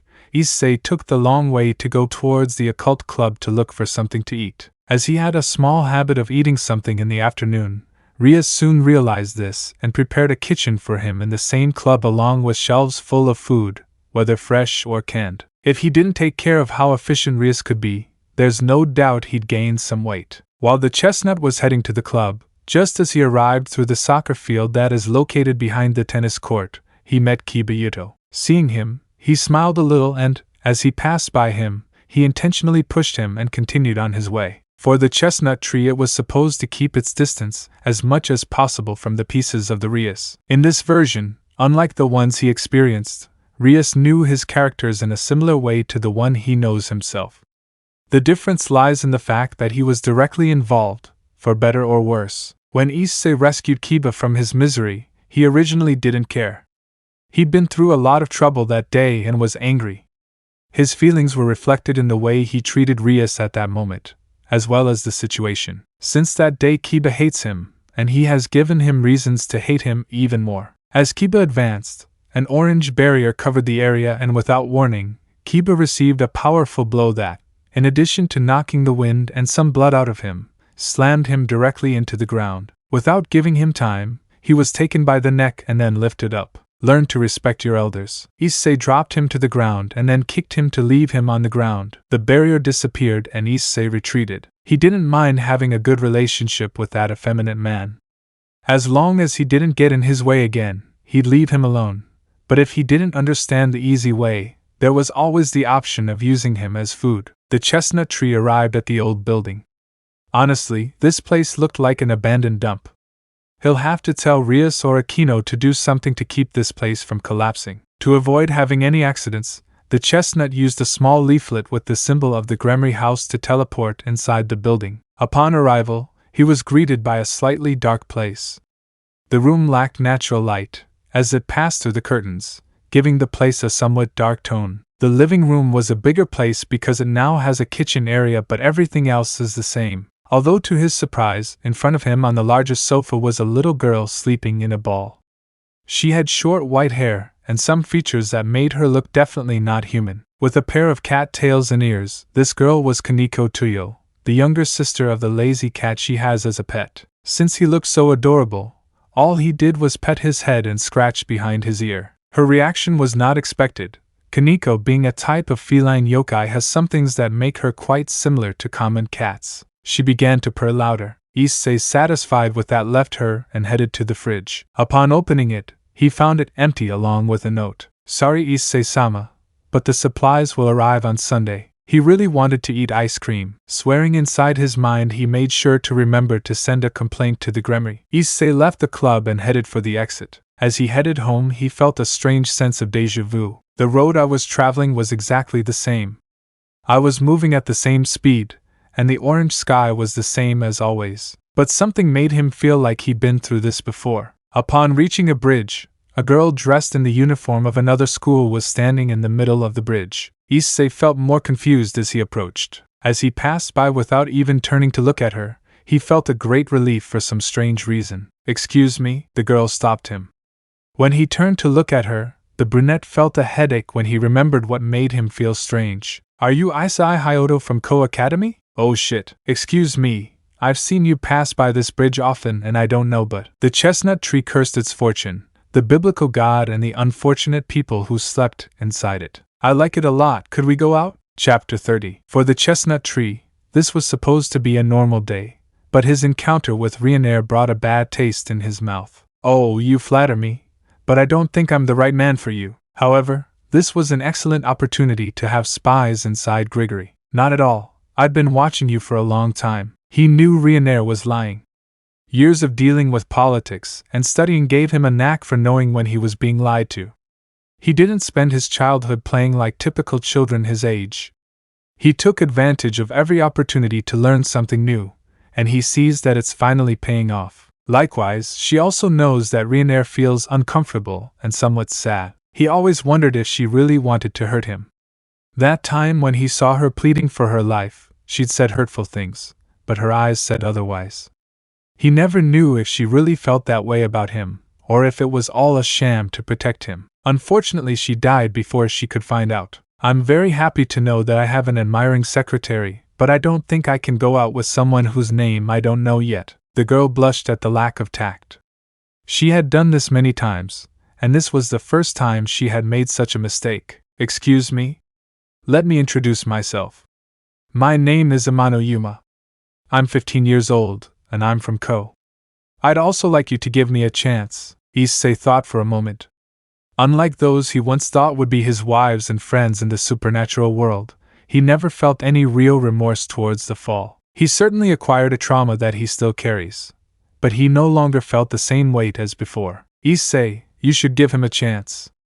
Remember, this is a new opportunity, don't waste it. His partner was apparently awake and had him under surveillance. Issei smiled at this. Reincarnation felt a strange sensation arise inside her when she saw the sincere smile that the brunette made. Okay, I'll give you a chance, but not today or tomorrow. Could you give me your number so we can arrange a date? The fall, nodding at the chestnut's proposal, began to look for a pencil and paper to then write some numbers along with her email, and later give it to him. Issei was about to leave, but an idea came to him. Issei turned around and, taking Reincarnation by surprise, he gave him a kiss on his forehead and then withdrew in a greeting. The fallen man stood in the middle of the bridge in shock. Slowly, his lips turned pink, but then he hid his head. Silly, silly, silly. Your mission is to kill him, not fall in love with him. Reincarnation was talking alone on that bridge, trying to convince herself of her goals and objectives. Yes, objectives and objectives. But the memory of the brunette giving her that smile and followed by that kiss put her back in a state of dazed trance. At the academy, Rias practiced cuddling Issei's stuffed animal. But before moving on to the next step, she stopped. An impending feeling of jealousy came over her, and as she held the little brown-haired boy, she was accidentally destroying him while having an angry expression. When he regained his sanity, he realized what he had done and began to cry for his recklessness, forgetting what he felt. Chapter 31. Rias Grimary, heiress of the House of Grimary. He walked with slow steps, but each step was charged with an uncontrollable fury. Akino, Her best friend and queen followed her behind with her characteristic smile. Both were in a bad mood. The devil was worse than the fall. How dare that bitch! Rias was in a ball of fury that was barely hidden under his beautiful face. Akino, on the other hand, clenched her fists tightly. Flashback. It was a new day for the typical life of the maid Rias. She would get up very early before the birds sang and set about doing the housework like a young housewife. She always got up in high spirits. Sweeping, cleaning, mopping, dusting, tidying, and even doing her favorite part, washing the chestnut's clothes. Whenever that moment came, she literally looked like a female in heat waiting for her chance. And since today it wasn't her turn to make dinner or lunch since they were part of Akino's duties, her mood was multiplied x2. But when she reached the chestnut tree's room, she noticed something strange. When she opened the door, she didn't find the youthful atmosphere that Issei always gives off. Instead, she felt something different, something more romantic. Her instincts as a woman put her on high alert. A single glance around the room gave him the data he needed. First, the window that is usually kept closed was open, letting in a gentle breeze that refreshed the room. His uniform was neatly folded in the corner, and to his surprise, his long-sleeved winter uniform was also there. Issei rarely wore this outfit except for entrance ceremonies and other events. Next to the uniform were her shiny shoes. She was supposed to polish and leave her shoes spotless for the day. These details gave more weight to the machinations that were forming in his imagination. Rias sighed. It was still too early to point out any kind of infidelity from Issei. A closer inspection revealed that the cat that hates her was not in the chestnut's room. While that gave her a feeling of triumph since Kuro-ka always gave her a winning look when he saw her on the brown-haired boy's bed, that only made Rias feel more weight in her assumptions. Nervous about the possible outcome, she approached the brunette's uniform and took it to inspect it more closely. Making sure no one was watching her, not even that nosy cat, she oiled the brown-haired boy's uniform heavily as she placed it over her face. His expression of satisfaction changed to one of horror when he learned of the fragrance that the brown-haired man had put on his uniform. Milk and honey. Rias left the uniform and headed to her room in the basement of the house. When the door closed, all that could be heard were hysterical screams and the sounds of objects being thrown. If it weren't for the fact that Issei had the habit of sleeping like a rock and that his parents went to spend an evening as a couple somewhere else, anyone sleeping in that house would have woken up in fright. Akino Himejima. She got up a little later than Rias and then went to do her morning run as part of her training to stay in shape, and then went to a nearby store and bought part of what she would use to make lunch. She had a rather tense relationship with the chestnut tree that is now her master. Although she never got older, she sometimes thought about how different it would have been if only she hadn't said certain words a couple of years ago. She secretly developed feelings for Issei as she lived with him and always wondered how it would feel to know that her love was reciprocated while seeing how her best friend and queen tried to win the love of the brunette. When she arrived home, she immediately felt an atmosphere of hostility. While this confused her, it didn't reach the point where she needed to be on guard. She went to the chestnut tree's room since it was her duty to wake him up every morning, but when she arrived he was already awake. As the door was half open she could clearly hear the words spoken by Issei. Plan to win the heart of a cute and adorable raven. These words were enough for Akino to connect some dots. Issei had been behaving differently than usual these past few days. There were times when he would spend hours practicing dance steps. Sometimes I would see him watching travel programs about some parts of the city, and sometimes I would see him reading a book about couples. Now that she heard these words she felt like a fool for not realizing what was happening around her. And when the end of the day comes I will take her by the waist and then, Issei-sama. Time to get up. Akino, being in a deep thought, didn't listen to the chestnut's plan, but due to her nervousness, she ended up bursting into the chestnut's room. Taking the situation more calmly, he continued, "Today we will have curry for breakfast, please get ready." After that she retired. End of flashback. Both had left the house early, getting ahead of the game, and headed straight to the academy. Neither of them spoke to each other, as they were both trying to find a solution to their new problem. Chapter 32. Iseei was a pretty good guy. He wasn't the typical Bishonen that every girl wanted to throw herself at, but he was definitely way out of the ordinary. Even though there were boys even cuter, more beautiful and better than Issei, he somehow had his own charm. As the brunette walked through the halls of Ko's academy deep in thought, There were some girls who were eating him up with their eyes while others had to hide the blush on their faces. Ikakiri was responsible for the latter. That same morning she had commented again on the size of some men, and at one point the victim's girlfriends asked, "If they are all average, which one do you think is the best in the entire academy?" To everyone's surprise, the perverted brunette blushed, something unheard of since she was known as someone with quite a bit of self-confidence. One of them, Marilama, asked who he was, and it took more than 3 days before Kira revealed the information, and since then, to Issei's dismay, all the girls in the academy looked at him as if he were a delicacy. Currently Issei was in the occult room asleep on the large sofa of the place while Rias and her outcast had a routine meeting. Everyone was doing and commenting on recent activities such as the abnormal number of fallen angels in the area or how they had found on more than one occasion several renegade demons and exorcists dead in ways that were not pleasing to the eye. Rias had to deal not only with the increase in demons but also with some kind of vigilante who apparently profited, since no one in their right mind would kill in the territory controlled by 2 of the largest houses of the demonic pillar, and it was also territory of the yokai faction. NT, all of Japan is yokai territory.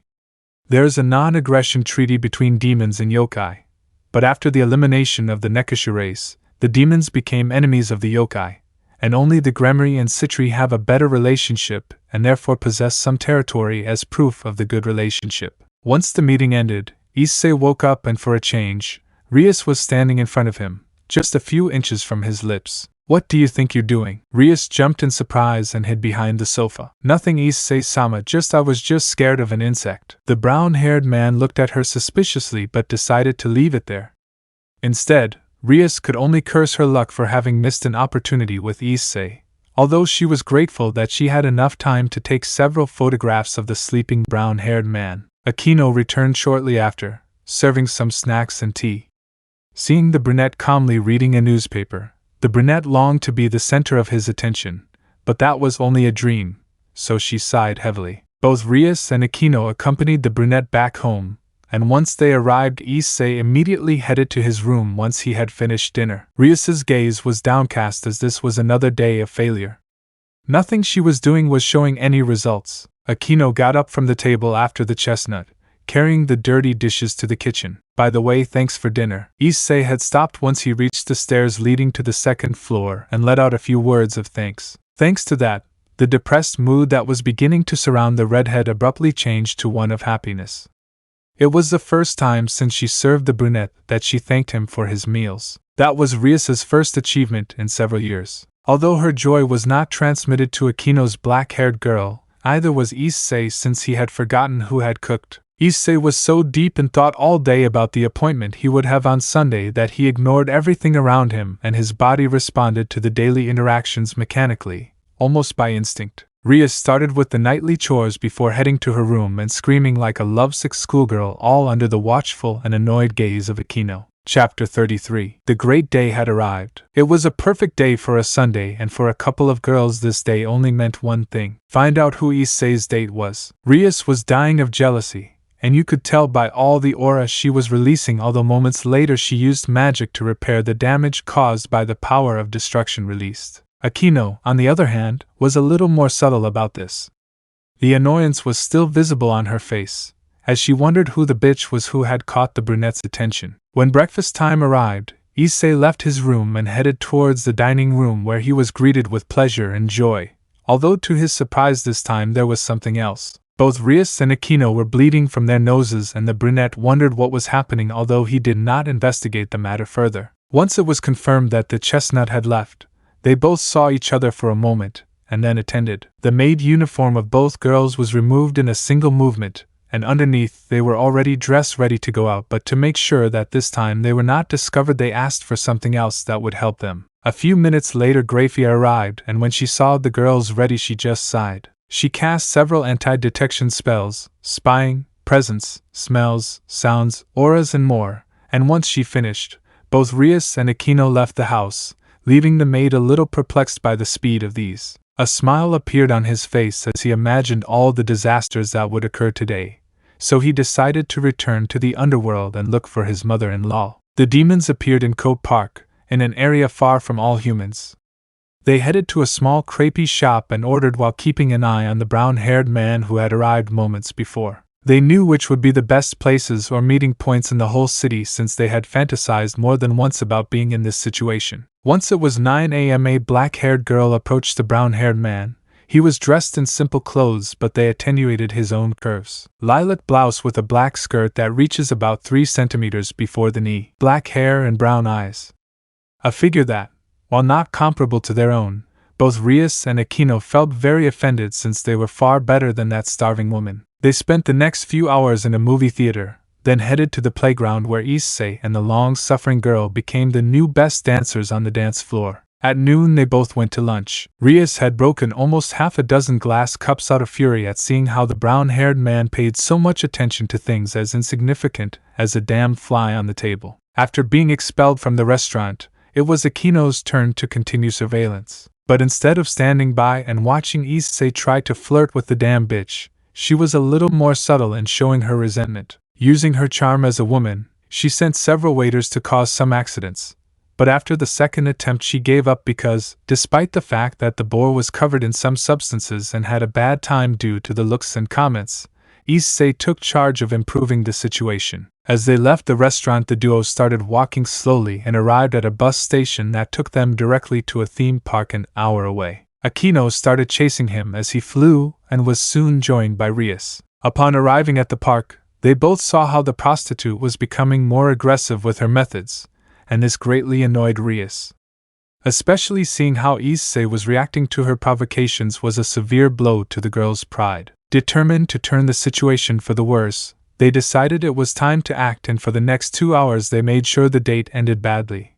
But unfortunately for them, every time something happened, Issei responded immediately, and by sunset you had no choice but to say that the bastard was lucky to be the center of attention of the brunette. Both girls were about to leave when they lost sight of the brunette. Both of us were worried when they couldn't see him in the crowd and started looking around thinking that he must be somewhere, but when they didn't see him in any store, they both came to a conclusion: a hotel. Without wasting time they separated and headed to the different establishments that rent rooms in search of the brunette, and prevent him from losing the only opportunity to obtain her virginity. But after reviewing different buildings they realized they had made a crucial mistake. The trail of the chestnut tree had disappeared. There was no scent, no marks, no auras or magical signatures.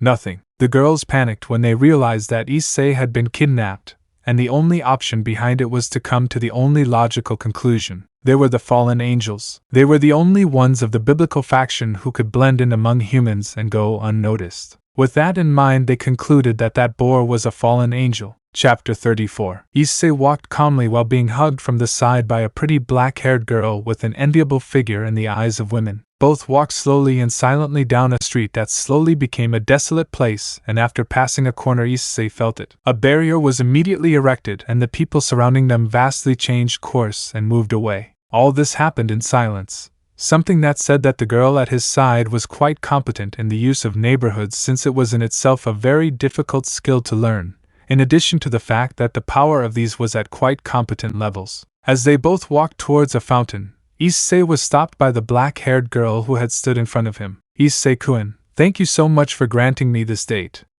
I had a great time. Issei nodded with a happy expression. Although it was a normal and honest reaction from the brunette, it was not the reaction that the fall was looking for from him, so he decided to end the farce before his annoyance increased further. The fall came closer to the brown-haired man, invading his personal space, and seductively whispered to him, "You know, thanks to you I've had a good day and that's why I want to give you a gift." Issei blushed a little at the tone used by the black-haired girl, but he still knew what would happen so he prepared himself. "But I want to ask you a question." Issei nodded in confirmation. "Would you die for me?" Although it was different from his memory, exactly the same thing still happened, only this time the brown-haired man was acting. "Hey!" Issei was pierced by a spear of light while the fall embraced him, and once it moved away he saw it. Instead of a look of fear or pain or even surprise, what he saw was completely different from anything he had ever seen. A look of acceptance and sadness was what she saw, and that hurt her to the point that she let some tears come out of her. But she had no choice. This was her chance. Her first chance after nearly 200 years of waiting. She could finally achieve a better position among Grigory's ranks and have a better life. All of that was part of his motivation, but now seeing the brunette's smiling face while he vomited blood from his mouth was a terrible experience. Comrade, those tears are real. One of his tenants spoke with a serious tone when he saw an enemy crying. Issei simply listened to her words and decided to continue with his act. He knew that someone was watching them despite the barrier that was still active. Issei staggered a little and fell to the ground. Chestnut could see how the girl he had met a few days ago, and then had a date, and then stabbed him, ran towards him still in tears and grabbed him. The tears streaming down her eyes intensified as she watched the brunette fall to the ground, and something inside her simply snapped. She forgot any motive or ambition within her and threw herself at him in hopes of remedying what she had done. She threw everything she had at that action and bet everything she could to save the human she had fallen in love with. Chapter 35. A girl dressed as a schoolgirl waited nervously on a bridge while trying to calm herself from what she would do. She had very conflicting feelings within her. On one hand, she had a mission, but she didn't like the end of it at all. But the reward she would receive was everything she had ever dreamed of. Being a fall from a higher rank as well as the possibility of increasing your strength and having a safer life than the one you already had. This person's name was Reincarnation, and she was an angel fallen from a pair of wings. Stagnant like many others of her kind, she was simply a disposable fall with a very hard life for someone who barely possessed a pair of wings. Despite all the missions she had successfully completed, she was never promoted nor was she able to increase her wings even with all the effort she put into it. But now, after a long wait, this dream will be possible if she completed the entrusted mission successfully, and that is where the problem of her dilemma lies. Iseei Hyodo. The first time she met him, he was only about 10 years old, and at that time she was in Ko spending a terrible vacation while trying to locate a traitor exorcist for his subsequent elimination. During this mission, she had a couple of encounters before being able to eliminate him, but in the process, he wounded her before dying.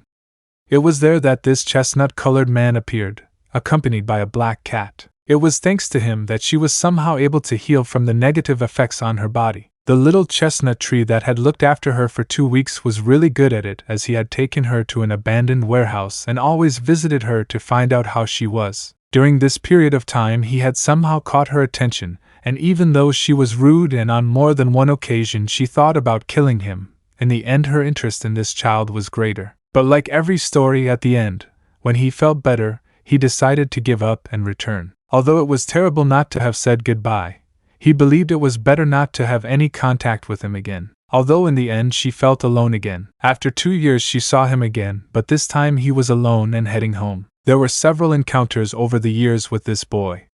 He always felt a strange sense of acceptance and warmth whenever he looked at him and spent time together. Somehow, a feeling of affection took hold of her every time they shared time together.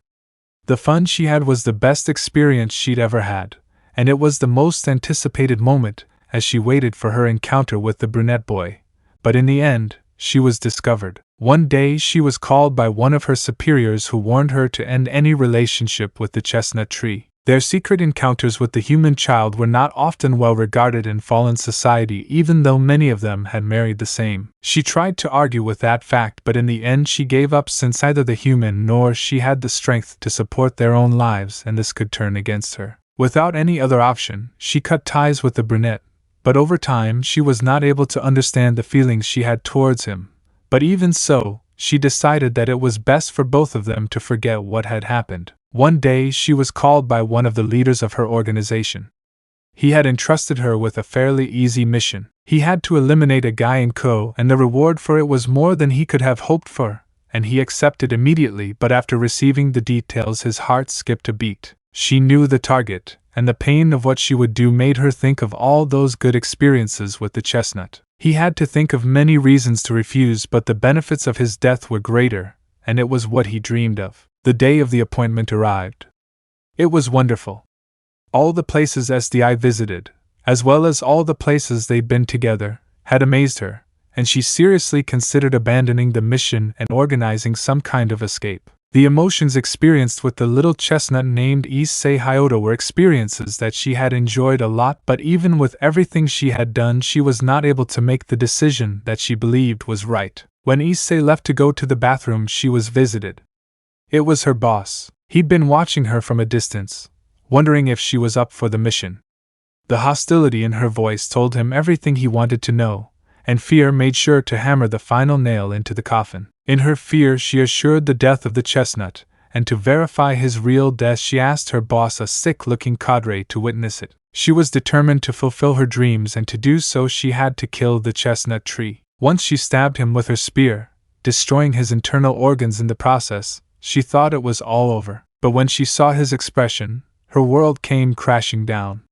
He had a smile on his face, he looked at her sweetly, and she felt he held no grudges against her. Her tears overflowed, and when she saw him fall to the ground, she threw everything in the trash to save him. His healing skills weren't the best, and despite that he could hardly say he was competent. A yellow aura covered his hands, trying to give his all to heal the brown-haired boy, but the bleeding was massive, and he was losing a lot of blood. She already regretted not having followed her own wishes. A hand held her, calling her attention. "It's useless," Issei had said simply. This caused her to cry more, and she tried to heal even harder while apologizing to him. I'm sorry, I'm sorry, I'm sorry, I'm sorry, I'm sorry, I'm sorry, I'm sorry, I'm sorry, I'm sorry. The tears of fear did not stop. Issei watched this with some regret, but he had to confirm if she truly loved him. The girls were close to finding this place and would soon appear.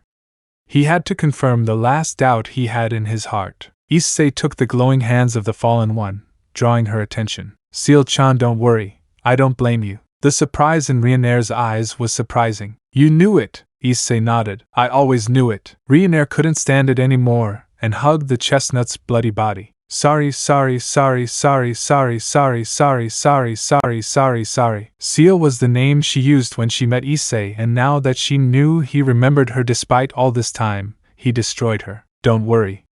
Everything's fine." She saw how Chestnut's strength diminished, and his skin lost its shine and his gaze faded. The terror and guilt he felt was so much that he had forgotten everything around him, but before he could say anything, the barrier he had erected was destroyed, and then another one appeared immediately. Two blurs appeared. One hit her in the face, and she was thrown towards a building where she crashed, while the other stayed next to the chestnut tree to start performing several healing spells on it. When Riener got up, she was immediately attacked, and she barely managed to dodge the multiple attacks she received. When she looked up, she saw a very angry redhead with a furious aura carrying a massive amount of magic in her hands. The insane levels of magical energy alerted Riener, who began to cast several defensive shields in front of her in hopes of surviving the attack. Chapter 36. Rias Grimary. Heiress of the House of Grimary, personal maid of a certain brunette, and future wife of this. In their hands they held a tremendous amount of energy about to be released in front of a fallen angel who was apparently trying to defend himself from their next attack. What a fool! Rias took advantage of this opportunity and disappeared from the sight of her target to then appear once more, only this time she was a mere 5 meters to the side of the girl who just a few hours ago was the date of her object of adoration. Riener was shocked. She was so surprised that she was unable to act defensively when a massive blast of magical energy hit her directly. The force of this and the heat it emitted crashed it hard into the ground, creating a large crater and in turn crystallizing the earth. Once the attack ceased, Rias went down to the duel and hid his demon wings. She could see from a short distance the dog that had dared to miss the brown-haired boy, completely unconscious and in danger of death. She was determined to finish the job, but her common sense returned after she quelled the fury in her heart. He didn't let her live out of pity. In fact, he only wanted to know the motive behind the attack and anything useful she had before finishing off the miserable existence she'd been reduced to. The next day Issei woke up. His wounds were healed thanks to his regenerative factor as well as the support Akino had given him. "Boy, I think you went a little too far." The Drake of the present, or rather of this timeline, Ablo. He was certainly right, but it was the best course to take if he wanted to know what was going on as well as confirm the suspicions in his heart. "Now that you no longer have any doubts, what is your new plan?" Issei already knew what he had to do, but now he had to take care of the new problem he now has. After showering and changing his clothes, the brunette left his room and headed towards the living room where some very worried girls were waiting. When they saw him, they threw themselves at him, to his surprise. "It's true, they are in love with me." "That's what I had thought." Issei just let Rias and Akino check him out for a bit before hitting them on the head for trying to pull his pants down. Once he calmed down, he headed towards the basement where he found a severely injured man chained to the floor. Yandere felt like dying. In fact, she had tried to commit suicide when she thought the brunette had really died, but she was stopped by the redhead, who put her to sleep with a single blow. Once she woke up, she found herself tied with several chains and still had several wounds on her, although the most serious ones had already been healed. She considered the possibility of dying again. She had failed the mission and doubted she would escape unscathed from the punishment imposed on her, just as she doubted the possibility of surviving after being captured by an heir of the demon pillar. When she had accepted her fate, she heard the creaking of wood, and looking up she could see a brown-haired boy who she assumed had died walking towards her with a smile. Issei looked at Yandere with relief.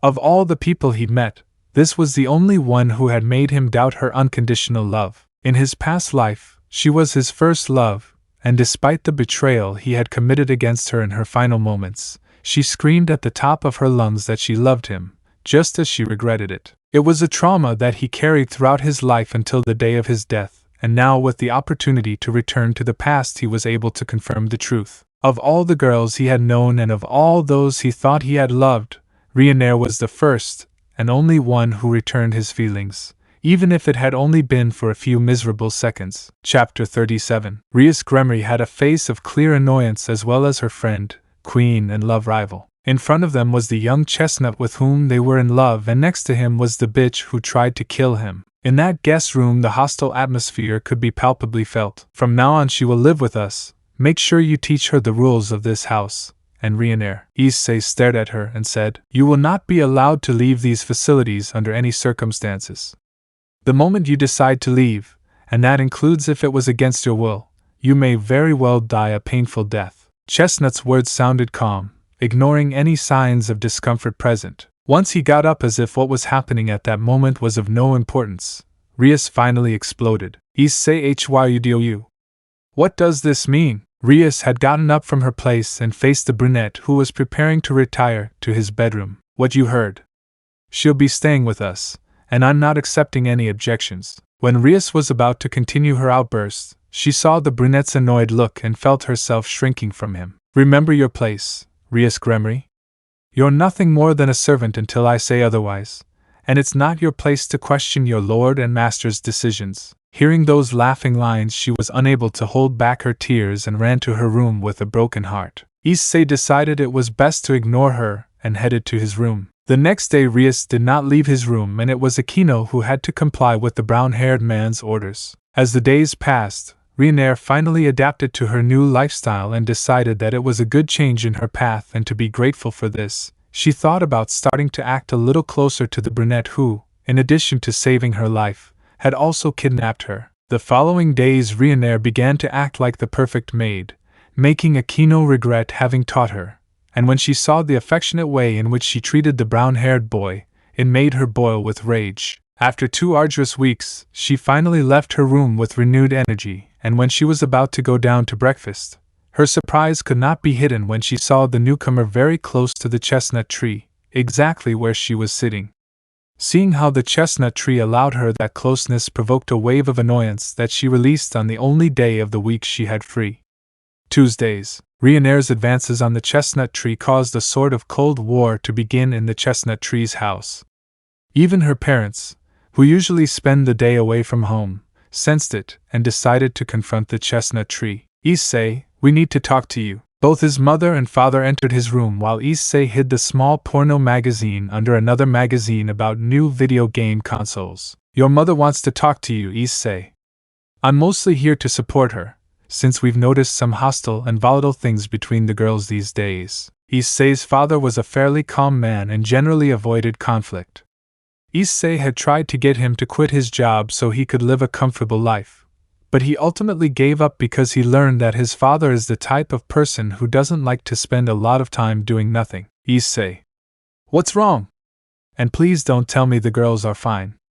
I'm your mother, and you know it's impossible for you to lie to us about these kinds of things." With no other choice and seeing her serious look, the brown-haired man decided to tell her the truth in the middle. As she recounted what had happened, her father's look of disbelief turned to one of astonishment, and then to one of pride, while her mother maintained a neutral expression. After telling what was happening, silence reigned for a few minutes. I understand that you decided to save this girl from a criminal organization and that's why you hid her.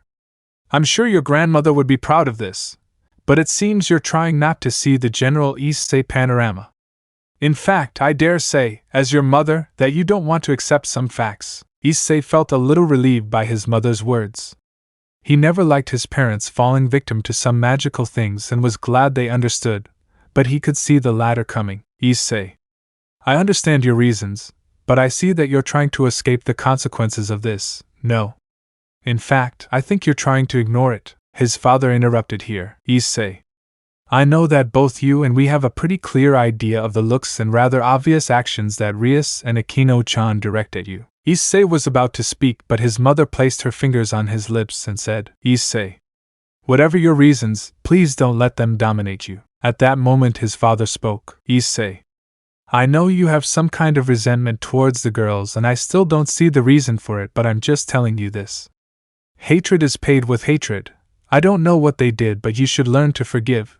Maybe they did something inconceivable, but you have to remember. Are you really going to let hatred manipulate you? Remember that life is only one. Why live it hating when you can just put it aside and accept the good? Issei had a complicated look and his parents didn't let it go or ignore it. Issei, his mother's voice caught his attention. I know you know that, but I'm going to tell you anyway. You're a pervert, and that's irremediable, but despite that, you only get girls who are down on you and love you. I don't know how or when it happened, but the looks they send you day and night indicate love. Issei tried to speak but was cut off. And don't tell me it isn't like that. I know you know it. After so many years, Issei felt bad for everything his mother was telling him, and he knew it was like that. The memory of a past life still weighs heavily on his conscience, and seeing the faces that betrayed him again always reminds him of the hatred he has in his heart. But now he had a new opportunity, and yet he decided to live with hatred, just as his parents told him. Issei, the girls love you, but you don't want to see that. I've seen you with that girl. I think her name was Yuma, if I remember correctly. The looks of annoyance and jealousy I see in the other two only indicate the pain you're forcing them to go through. Please stop. That's wrong, and I know you're better than that.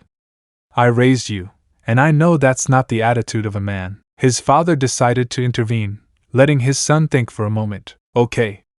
I'm sorry, I know I've been acting like an idiot these past few months. The look of satisfaction and joy on his parents' faces was enough to tell him that this was the answer they were looking for. On the other hand, Issei's parents were happy to see that they had achieved their goal and now they just had to wait for everything to be settled. They gave Issei a hug and he was covered by the arms of these people who comforted him and cleared his heart of all negative feelings. Inside Issei, the two celestial dragons watched with satisfaction the outcome of this conversation.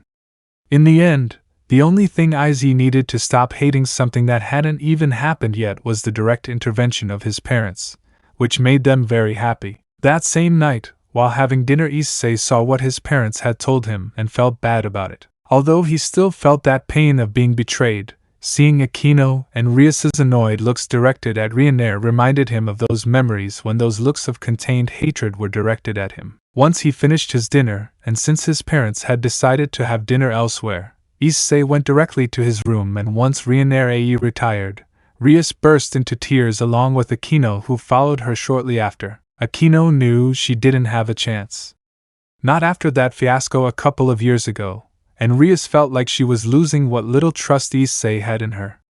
Trust she'd worked hard to earn. It was at that moment that Rias couldn't stand it anymore and went straight to the brown-haired boy's room, still with tears in her eyes. Akino watched her leave but didn't follow her and instead simply teleported to who knows where. While Issei was in his thoughts, he didn't notice that the door to his room was opened and a person entered it, and by the time he noticed it, it was too late. Rias was half naked on top of him in nothing but her underwear. Please, please, please, please. Forgive me. I didn't mean for it to end like this. It's all my fault. Issei was confused as he tried to understand what was happening, but when he looked at her crystalline eyes and her face soaked in tears, the feeling that he once thought he had buried came to the surface again, and without you knowing how Issei kissed her without saying a word, surprising her, but even so she felt an immense joy. Issei broke the kiss and said, "I forgive you." Rias shed tears again, but this time they were tears of joy, and she planted another kiss on him, which lasted a little longer once they had to move away due to lack of air.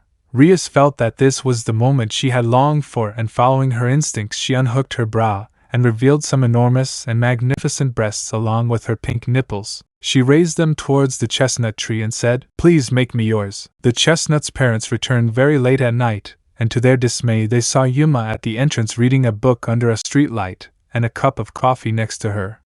She greeted them and continued reading. Surprised by this, Issei's parents decided to enter the house, and the first thing they heard were some slight moans. Surprised by these, they decided to look for the source of these lascivious sounds, and after a few moments they found it inside the chestnut tree's beech. The parents identified Rias's voice between moans, and after connecting some dots they just smiled and decided that it was a good idea for them to have a little fun that same night too. Chapter 38. It was quite late. The light of the sun had not yet risen over the horizon, showing that there were still hours left until its arrival. Issei was lying with his naked body being hugged by a girl who had a happy smile and slept peacefully under the white sheets. "So, buddy, you finally decided to start over?" The one who spoke was Drake from this reality, who had a smile on his face just like his counterpart. The brown-haired boy closed his eyes and appeared in his mind in front of the two imposing dragons. "I see you finally fulfilled your first regret." Rias Grimary was and will always be the first woman with whom the brown-haired man desired, both in his previous life as a first-class pervert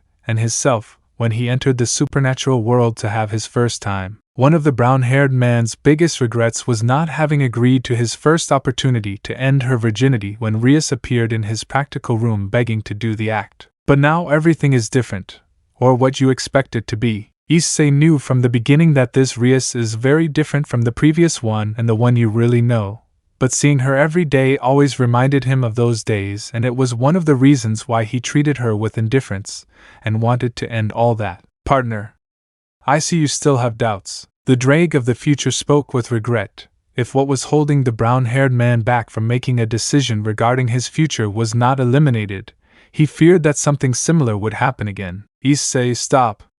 It's enough of you questioning the love these girls profess for each other." The chestnut tried to reply, but both dragons released their killing intent to make their point clear. "Stop being pitiful.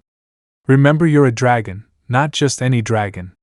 You possess a sacred Longinus-type artifact with the soul of a single celestial dragon divided into two equal parts.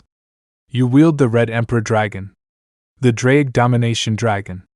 Start behaving like one." The brown-haired boy simply dropped onto the bed and immediately appeared inside his mind, now floating in deep waters. Both dragons were in the same position as the chestnut tree, one next to the other in silence. "I know I shouldn't act like this, but every time I see them I remember all those moments I lived. Even now I have a hard time seeing Rias with different eyes." What the brunette said was true. Although he had slept with Rias and didn't regret it, he still felt that feeling of insecurity with her. Despite the fact that this Rias is not the Rias Gremory he had known, the feeling is persistent. "Issei, I'm not telling you to forgive that bitch, but you must understand that we are currently literally in another time. In fact, I wouldn't be surprised if we were in another reality where Rias Gremory, the cursed bitch who started in the Horto, doesn't exist, which, worth the redundancy, is the reality in which we currently live." Issei snorted in amusement. "I'm just saying that you should forget the fact that the Rias Gremory you knew and the Rias Gremory you know are two completely different people." The image of both girls appeared in front of the chestnut tree. Both girls were standing side by side, and you could easily see the difference between the two. The Rias Gremory I knew was a very beautiful woman with grace and style. She always smiled and was very kind to others, especially to those who were part of her inner circle. She was the ideal girl to talk to and always made you feel good. All of that would be the description of the perfect girl if it weren't for the fact that behind all those good things was the living image of a damn manipulative woman, a hypocrite who only seeks her own satisfaction at the expense of the movies around her. While she told you nice things, she slowly brainwashed you, and the more he listened to her, the more he fell into disgrace without realizing it. But compared to the Rias you know today, it is not difficult to find the differences between them. While one is a princess, the other is a girl who was reduced to being a servant who doesn't bother to show the happiness she feels. Something you would never see in the bossy Rias Gremory, future head of a house in Pilar. The Rias Gremory who knows how to enjoy getting up early and serving diligently without any complaint, unlike the other who will have no qualms about directing her responsibilities to others. Also, the biggest difference between the two is the honesty with which they speak. The Rias Gremory, he knows, always tells things as they are, always shows her annoyance to the point of using curses and speaking like a total shameless person who would make people's mouths drop if they were heard by a noble, or something like that. She has no problem showing what she feels or acting like a child or throwing herself at the person she loves even when she receives unconditional rejection. The Rias Gremory, he knows, is a simple person who strives to give her best and doesn't stop when she doesn't know or can't do something, unlike the other who simply says, "Akino, please do this and I want it done before the sun goes down," and then leaves to who knows where. While one is lazy, the other is hardworking, and while one is a princess, the other crawls through the mud if necessary. As the chestnut tree looked at the differences between the two versions he knows, a question arises. When did everything change? Before they could consider an answer to that question, both the chestnut and the dragons felt a change outside. Issei left his mental space just at the moment that a magic circle appeared and he identified the crest of the Gremory pillar. From it came a beautiful platinum-haired maid that he recognized as Grafia, and a part of his mind made a connection. Issei felt how anger began to dominate him, something that was seen by the maid who immediately prepared for an attack. Rias had just gotten up when she noticed the guest standing in front of her. She didn't feel the brunette's hostility when she turned to look at him. Instead, she looked directly into his eyes that showed the feelings he was forming inside her. But before anything bad could happen, and without the intervention of the two celestial dragons, the brown-haired boy calmed down, but his angry look didn't change, and thanks to this, Rias misinterpreted everything and began to draw erroneous conclusions about what was happening at that moment. Rias believed that the brown-haired boy's gaze, instead of the annoyance and anger that were there, instead saw disappointment and sadness. The redhead immediately prostrated herself before the brunette and begged, since she thought that Issei was sad for her because he was used so that she herself could escape the engagement arranged under his name. Chapter 39. Grafia Lucifuge. Personal servant and beloved wife of one of the kings of the underworld. Due to life circumstances, she found herself in the room of a boy she barely knew. He was naked, hiding nothing, and next to him was the girl she was tasked with finding. She was crying and begging for forgiveness. She couldn't find out much, as her instincts screamed at her to defend herself. The angry look on the young man's face was a look only a man could have, and it was exactly the same look she'd seen on her husband and father-in-law. Grafia had felt very small under the boy's imposing gaze directed at her. There was no magic overflowing like a broken dam, no sensation similar to the killer instinct or some oppressive force that took over and subdued her. Only the innate feeling of every living being when it senses the imminent danger it was in. The maid thought for a moment about running away with Rias, but saw that she was completely surrounded by four walls and the brown-haired man's gaze was completely on her. Go away. Suddenly, a window opened, and she took advantage of it to flee. She wasn't capable of fighting him. The only person who could was the person who had sent her to find Rias in the first place. Surzek-sama. Issei watched as the woman activated a magic circle and disappeared just as she arrived. Without a trace. I hate it when someone interferes in my life. The brunette, looking at Rias, practically shedding tears while snot was running from her nose, felt a little guilty. This had always been one of his dreams, seeing the woman who had betrayed him cry and beg him. But now that he had managed to differentiate his present from his past, he felt a small stabbing pain in his chest. Rias felt like an idiot. She knew about the brunette's way of being, and she knew the consequences that would come from hiding the truth from him, and now that they had happened after finishing the act, she felt dirty. Not for having cheated on a man she doesn't love and whom she is forced to marry, but because of the fact that she used the situation to get under the sheets of the boy she likes, and now that she knew of his overflowing anger, she fears that the small progress will be ruined and that with time she will be forced to not be with him anymore. As Rias lay crying on the ground, trying to wipe away her tears, Issei bent down. He hesitated for a moment about what to do next, but ultimately chose to do what he felt was right. Rias Grimary, who was naked on the ground, felt the cold on her body, But that ended when her body was suddenly covered by a t-shirt and then a large sheet that had a peculiar smell of milk and honey on it. She was then hugged, to her surprise. Her face was pushed into the chest of the boy she likes, and then she heard, "From now on, you belong to me. I won't let anything or anyone take you away from me." Rias unconsciously began to shed tears. Her crying began to be heard again in her room. Her previous fear disappeared upon hearing the brunette's declaration, and happiness invaded her as if she had been struck by lightning. The dragons inside the chestnut tree smiled when they saw a peculiar, but really familiar mark for them. Issei didn't know.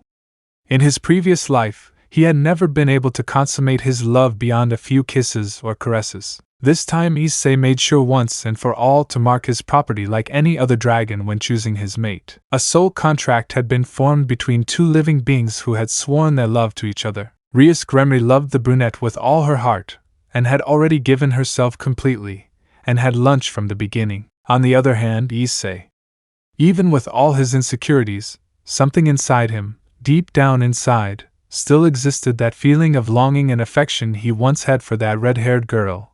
And once he remembered that feeling, the contract was established. While the brunette felt more secure with the hug Rias returned, she in turn felt the warmth of the person she loved most by her side. Chapter 40. While the brown-haired boy was preparing to sleep again, now next to Rias, who had a big smile on her face, a somewhat peculiar encounter was taking place. "What do you want?" Akino's cold and threatening words were directed towards one person in particular. "You." The man stopped.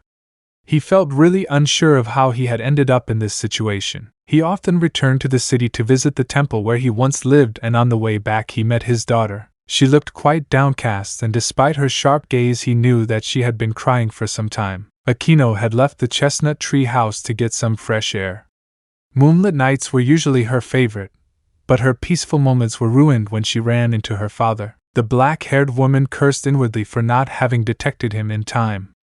Her attention was more focused on searching for some rogue demon, or some monster to distract herself, but instead she found her father. She was willing to pretend she hadn't seen him and move on without showing the slightest importance to the man. "Wait!" Akino stopped a few steps behind him.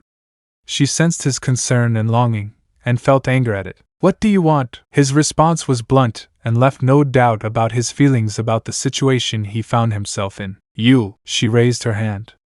Her irritation escalated several levels when she heard the insecure tone this man was showing her. Enough. Akino was now upset again, and now it was for a different reason than her usual sentimental problems towards a certain brunette. "Stop, I don't want to hear a word from you. I haven't heard from you in 10 years, and now that we're seeing each other, the first thing you do is act like nothing happened? Please, that's pathetic." The man felt as if he had been stabbed 1,000 times over. "You stopped being my father the day Mom died, and even after all these years you never once tried to contact me." "Akino, I didn't want to." "What? You didn't want that? You're one of Gregory's cadre. You're an Arc-class fallen, you're among the most powerful of your kind, and you always knew where he was." The man's blood suddenly ran cold. "What? Did you think I wouldn't know? That my father was one of the most powerful fallen, whose name was even written in the Bible?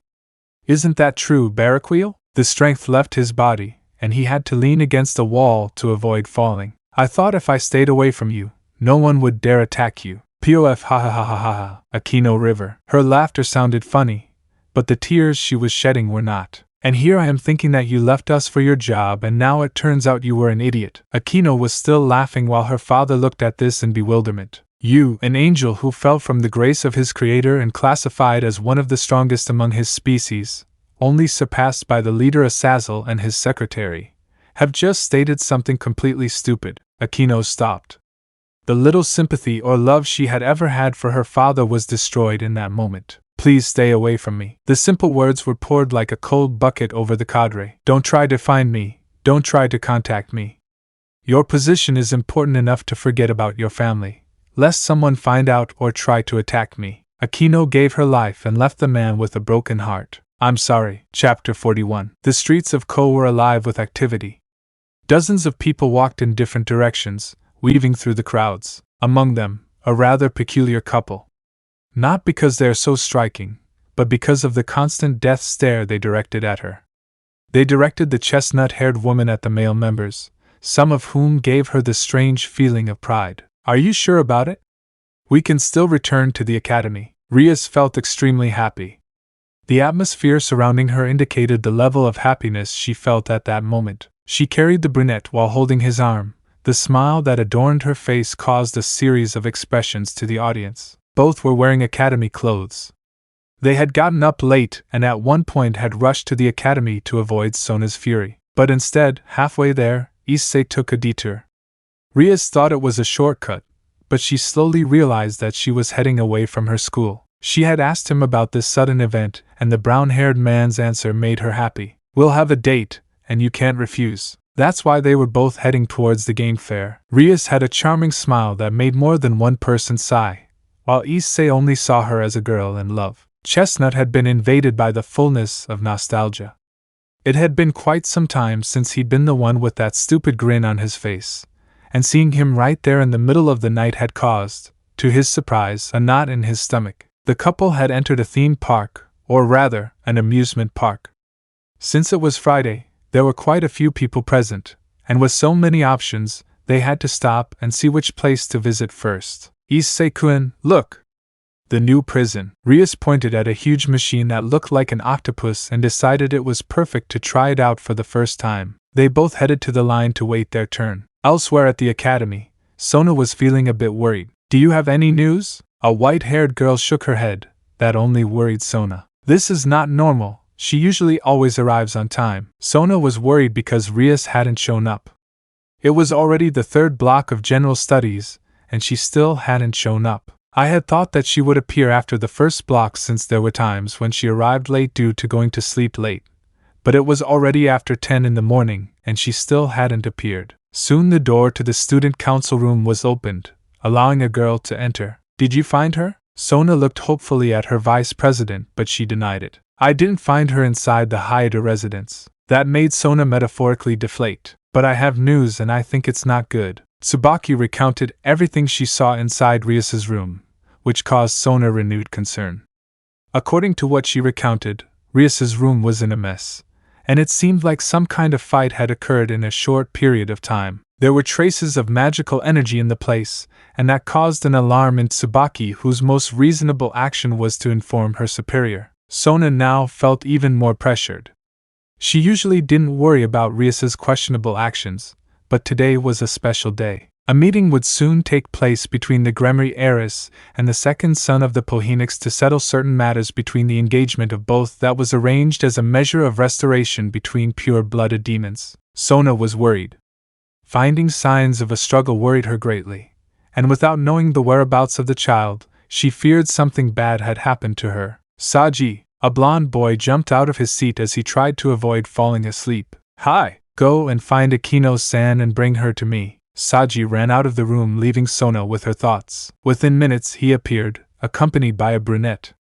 Unlike her usual charming smile, she now had a slightly scary expression. Saji, who had found her by chance, was trembling, and wondering why he felt like his life would soon end. Excuse me for bringing you here, Akino-san, but I would like to know if you know Rias's whereabouts. Akino smiled wider and caused Saji, who was behind her, to fall to the ground unconscious. Era, why does the question sound like Sama? It's a bit strange that you ask about her. Sona decided to ignore the sudden change in the atmosphere. Rias has certain commitments to attend to, and her absence puts me in a difficult position. Akino smiled wider, and that caused some chills among the members of Sona's nobility. Era, Sona-sama. It is not my duty to tell about my king's affairs, but in view of his situation, I will make an exception. Sona paid much more attention. Currently Rias-sama is with Hyodo-kun somewhere. New update. Kuro-ka. She was once one of the most wanted criminals in the demonic underworld. Although her life as a fugitive thief and murderer ended some time ago, and she now lived happily as the pet of a human boy with the scent of a dragon. I usually didn't spend much time at home, and although I loved sleeping in that bed that smelled of milk and honey, sometimes I had to work. There was some increased activity on the streets of this city, and I had to go out and investigate the new tenants. The trip was not supposed to take long, at most only a week. She planned to bring a gift to her human master as an apology for disappearing for a few days. Maybe curling up on his feet and spinning around while showing him her belly would do the trick. She was a yokai, Although her reincarnation into the demonic race granted her a partial change of species, she still identified as an Icomida, and although she had to admit that living in the human world in her black cat form wasn't exactly the best way to hide. Certainly the supernatural ignored common animals, but humans were something else. After being adopted, it was a little difficult for her to adapt to the life of a domestic cat. Some children's programs and documentaries on television were quite informative about felines and cats in general. He hoped a brightly colored songbird would be enough to pay for his forgiveness, but when she returned home, the first person who greeted her was not her brown master but her mother. "Era? Kuro? Where have you been all these days? And I see you brought a little gift. Leave that little animal alone. You know you don't need to apologize for your escapades." In addition to feeling welcomed by the hug that took her, she also felt a little sad about letting her prey go. It was her greatest achievement to date, carrying out the hunt in her feline form. "Yuma-chan! Come, I have to introduce you to a family member." "Who was this Yuma? I was only gone a couple of days and there are already pests in this house." A girl in a pink apron peeked through the door to the kitchen, and I was dismayed to see a fallen angel acting so homey. "Kuro-chan, meet Yuma, Issei-kun's lover." The aforementioned blushed, and I opened my eyes in disbelief. Where did this damn homewrecker come from? Chapter 42. The clock struck 3 p.m. This was the best day he'd ever had in his entire life. Looking to her side, she found that brown-haired man holding her hand. Although the expression on his face did not denote his mood, the simple gesture of holding her hand in public was very appreciated by her. In a society where every action has a meaning, holding her hand in such a way was like announcing to the world that she was his partner. She couldn't stop her head from turning red with embarrassment, and she felt that every time she looked at her hand next to the brunette's hand she still wanted to shout out to the world and make her joy known. Her dream had finally come true. She was that boy's wife, or well, she hoped to be one in the future. It was at that moment that he remembered what day it was today and stopped. "What's going on?" Issei, feeling the pull on his hand, stopped and looked at Rias. She looked back and seemed conflicted. "I am engaged." For Rias to realize that her dream could not be real felt deeply devastated. Although she was Issei's servant, she knew that the family matter was a very separate issue compared to their master-servant relationship, and although the brown-haired man has shown that he is strongly doubted that he is someone capable of opposing two of the demonic pillars, especially the Phoenix, who are very difficult fighters to beat, but then she remembered that her beloved was not exactly a normal boy. Suddenly she was hugged. Although she was a little taller than Issei, feeling her hair between her busts filled her with happiness instantly. "You are mine and you belong to me. Don't think for a moment that someone else would take what belongs to me." It might sound a little narcissistic coming from him, but he was always like that, even when his words could give the impression that he was the owner of her life. Not for a moment did she think of refuting those words. It was exactly what she expected from him, and not much less. Comforted by his embrace, she began to imagine all kinds of scenarios where he subdues her on the table of the occult club and forcibly undresses her, and then proceeds to grape her. Suddenly he received a blow to the head, and immediately a bump appeared on his head. "Why was that?" Rias touched the affected area because the blow really hurt. "You suddenly started drooling, you perverted pig." "Hey! I'm not a pig, I'm a decent sow." He received another blow in the same place. "I'm not giving you another one because someone else is watching us." Rias looked around and realized that there was no one around her at the train station, no more someone standing out. "Grafia ne-sama? Rias Akularu-sama Issei-sama." Grafia had to give the brown-haired man credit. Although she had forgotten his appearance after the last encounter, it was only a matter of time before she remembered who he was, and even more so when he had left a certain impression on her some time ago, when he defeated the young Sairaorg Bale a few years ago. Now seeing him holding Rias's hands and standing in front of her could only give her some headaches because of the political garbage that her husband and Mr. Grimary would have to deal with. As if an imaginary spark had been lit, he knew exactly what this situation would lead to. Seeing them there, together and so familiar, he couldn't help but smile a little in laughter. Although he could wish her the best of luck as his sister-in-law, he only hoped that such a possible plan would backfire on the Gremory family. The chestnut-haired man, who had noticed her presence for some time, was the first to approach her. He could also see Rias's hesitation in following his steps, but she never let go of the chestnut-haired man's hand. Although he felt happy for her, that did not take away any weight from the problem that her actions were going to bring him. I must admit that your presence disconcerts me, although it doesn't surprise me.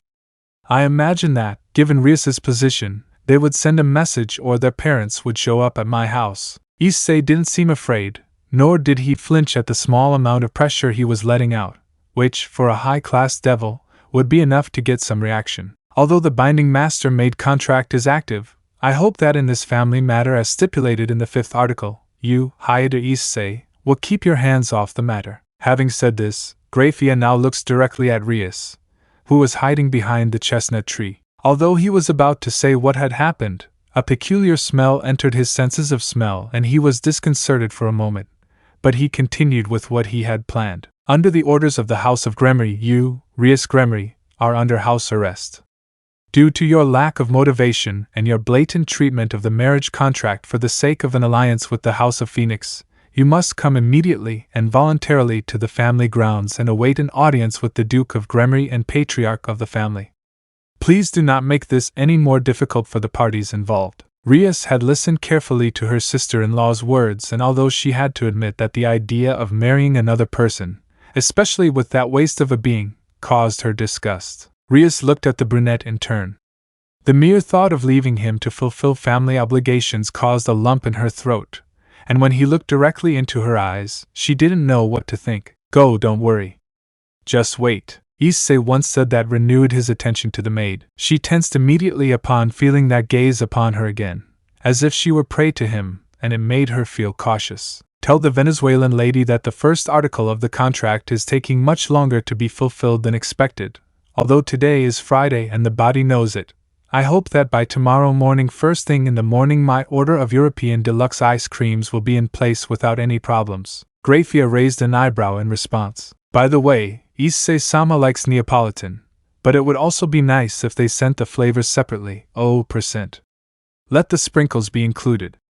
They're already gone. Rias mentioned with filthiness the taste for the chestnut ice cream, and that confused her even more. She had metaphorically dropped a bombshell on both of them, and the only thing that seemed to matter was the Neapolitan ice cream, and what is that supposed to be?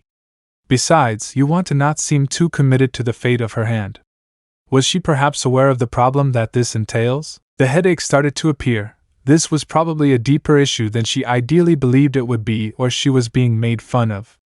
Whatever it was no longer her business. Leaving the situation without further ado, he prepared a teletransformation circle. Rias allowed herself to say goodbye to the brown-haired man and entered the circle with her. After seeing them leave, Issei found himself alone at that train station. In the distance came their transport, slowing down for its next approach, and slowly the passers-by appeared. You two will help me create a new armor. Both celestial dragons nodded in response. I imagine you want to create some chaos and confusion, isn't it? The drake of the past mentioned with some curiosity. A new armor will allow me to be more proactive and less conspicuous than being the current Red Emperor. Perhaps creating an alibi with the government could be useful.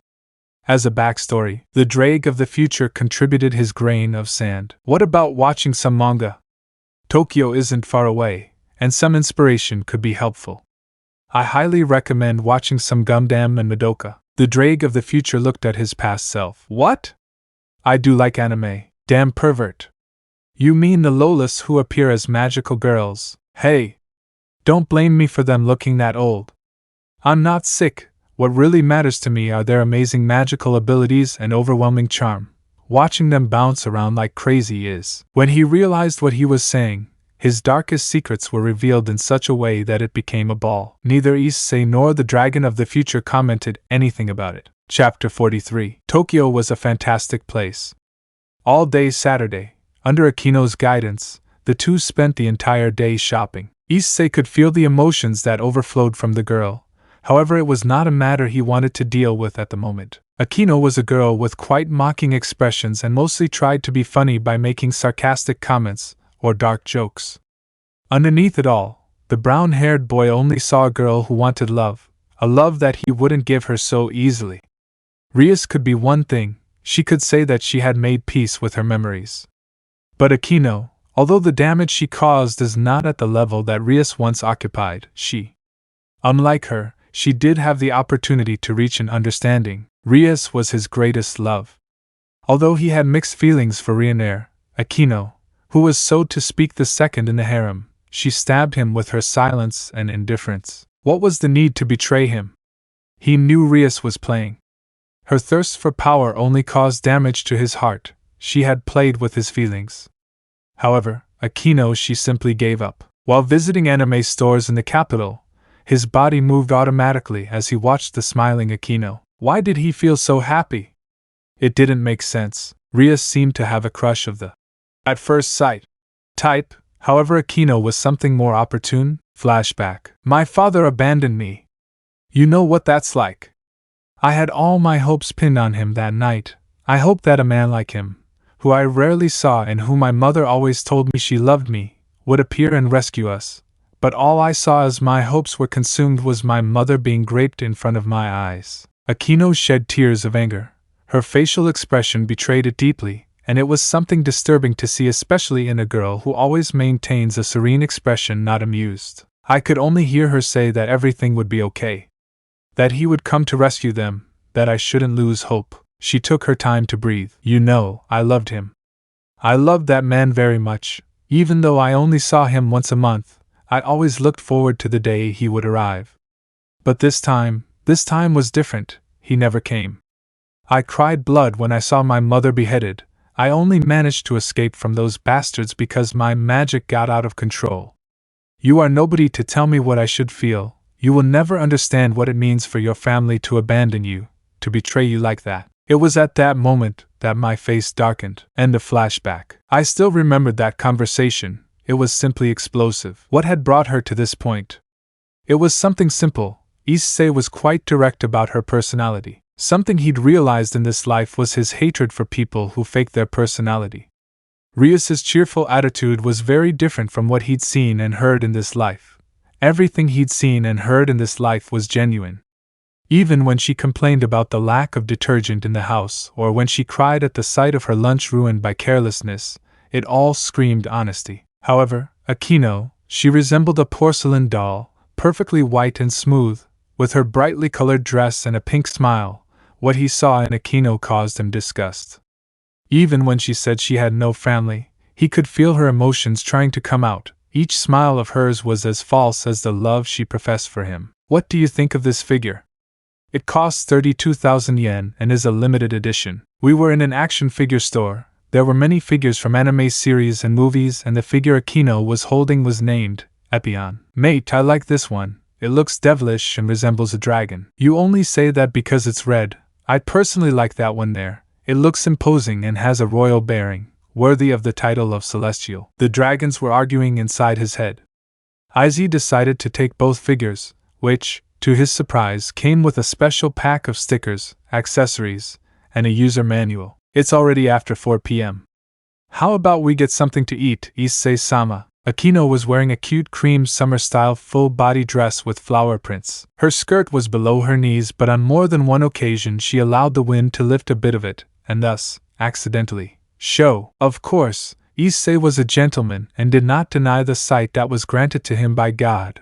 But every time he happened to notice, he only saw a simple white lace, nothing out of the ordinary. Akino was a little depressed due to the lack of response from the brown-haired boy. They both arrived at a shopping center and soon reached the restaurant area. Excuse me, do you have a reservation? The man dressed as a host requested their reservation once they were seated by the bellboy. I think this should be enough. The brown-haired man took a black card out of his wallet, which looked like it had once seen better days. The man was not stupid and acted at his discretion. He quickly made preparations for his stay. Please follow me. We will guide you to your assigned area.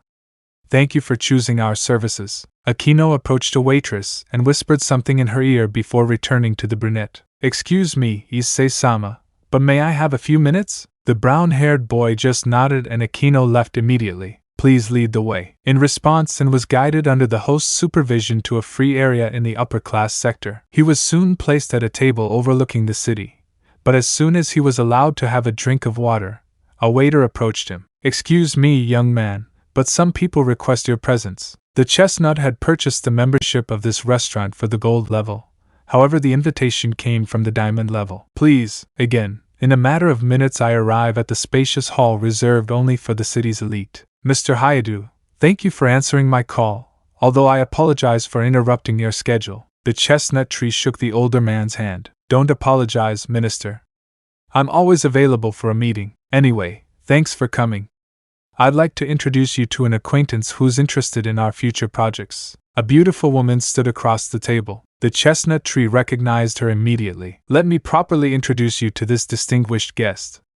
Her name is Yasaka, a Kyubi no Kitsune and the main representative of the Shinto faction in Japan. Chapter 44. Issei sincerely hoped to postpone this meeting. Prime Minister Tojo was a man who had already begun to age.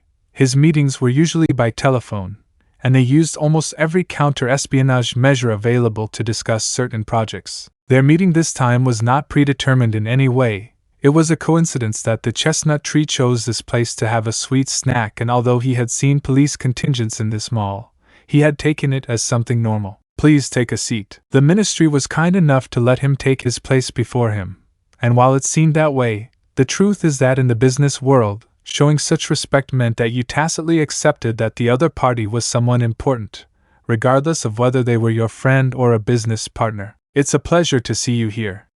I was having a conversation with Miss Yasaka and I just realized you were here, so I hope I didn't interrupt you in any way. The minister seemed like a nice person, and although it was indeed a bit rude to meet him like this, it's not like the other thing was a big deal. I appreciate you taking me into account, Minister.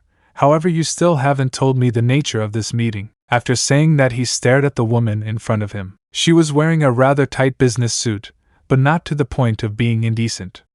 She had that civil servant air, yet she had a friendly smile. If her friends or any other boy her age saw her, it would not be an exaggeration to say that she was a beauty, one of those women so beautiful that you would start acting like an idiot if you didn't have enough self-control. And that bust was much bigger than Rias's. A simple glance was enough to tell him that hers was thousands of times better than a demon's, and he was very tentative. Only the willpower of his chosen one could stop the advance of his carnal instincts towards the valleys of the end of the world. Even a man as honorable as Minister Tojo finds it very difficult to remain calm. I could see drops of sweat that he constantly wiped away and avoided looking below his eyes. I could only say that this was a real man. Unfortunately, his crotch seemed to want to announce his presence. Excuse me for a moment, I have to attend to something. We were left alone. It was rude, but understandable.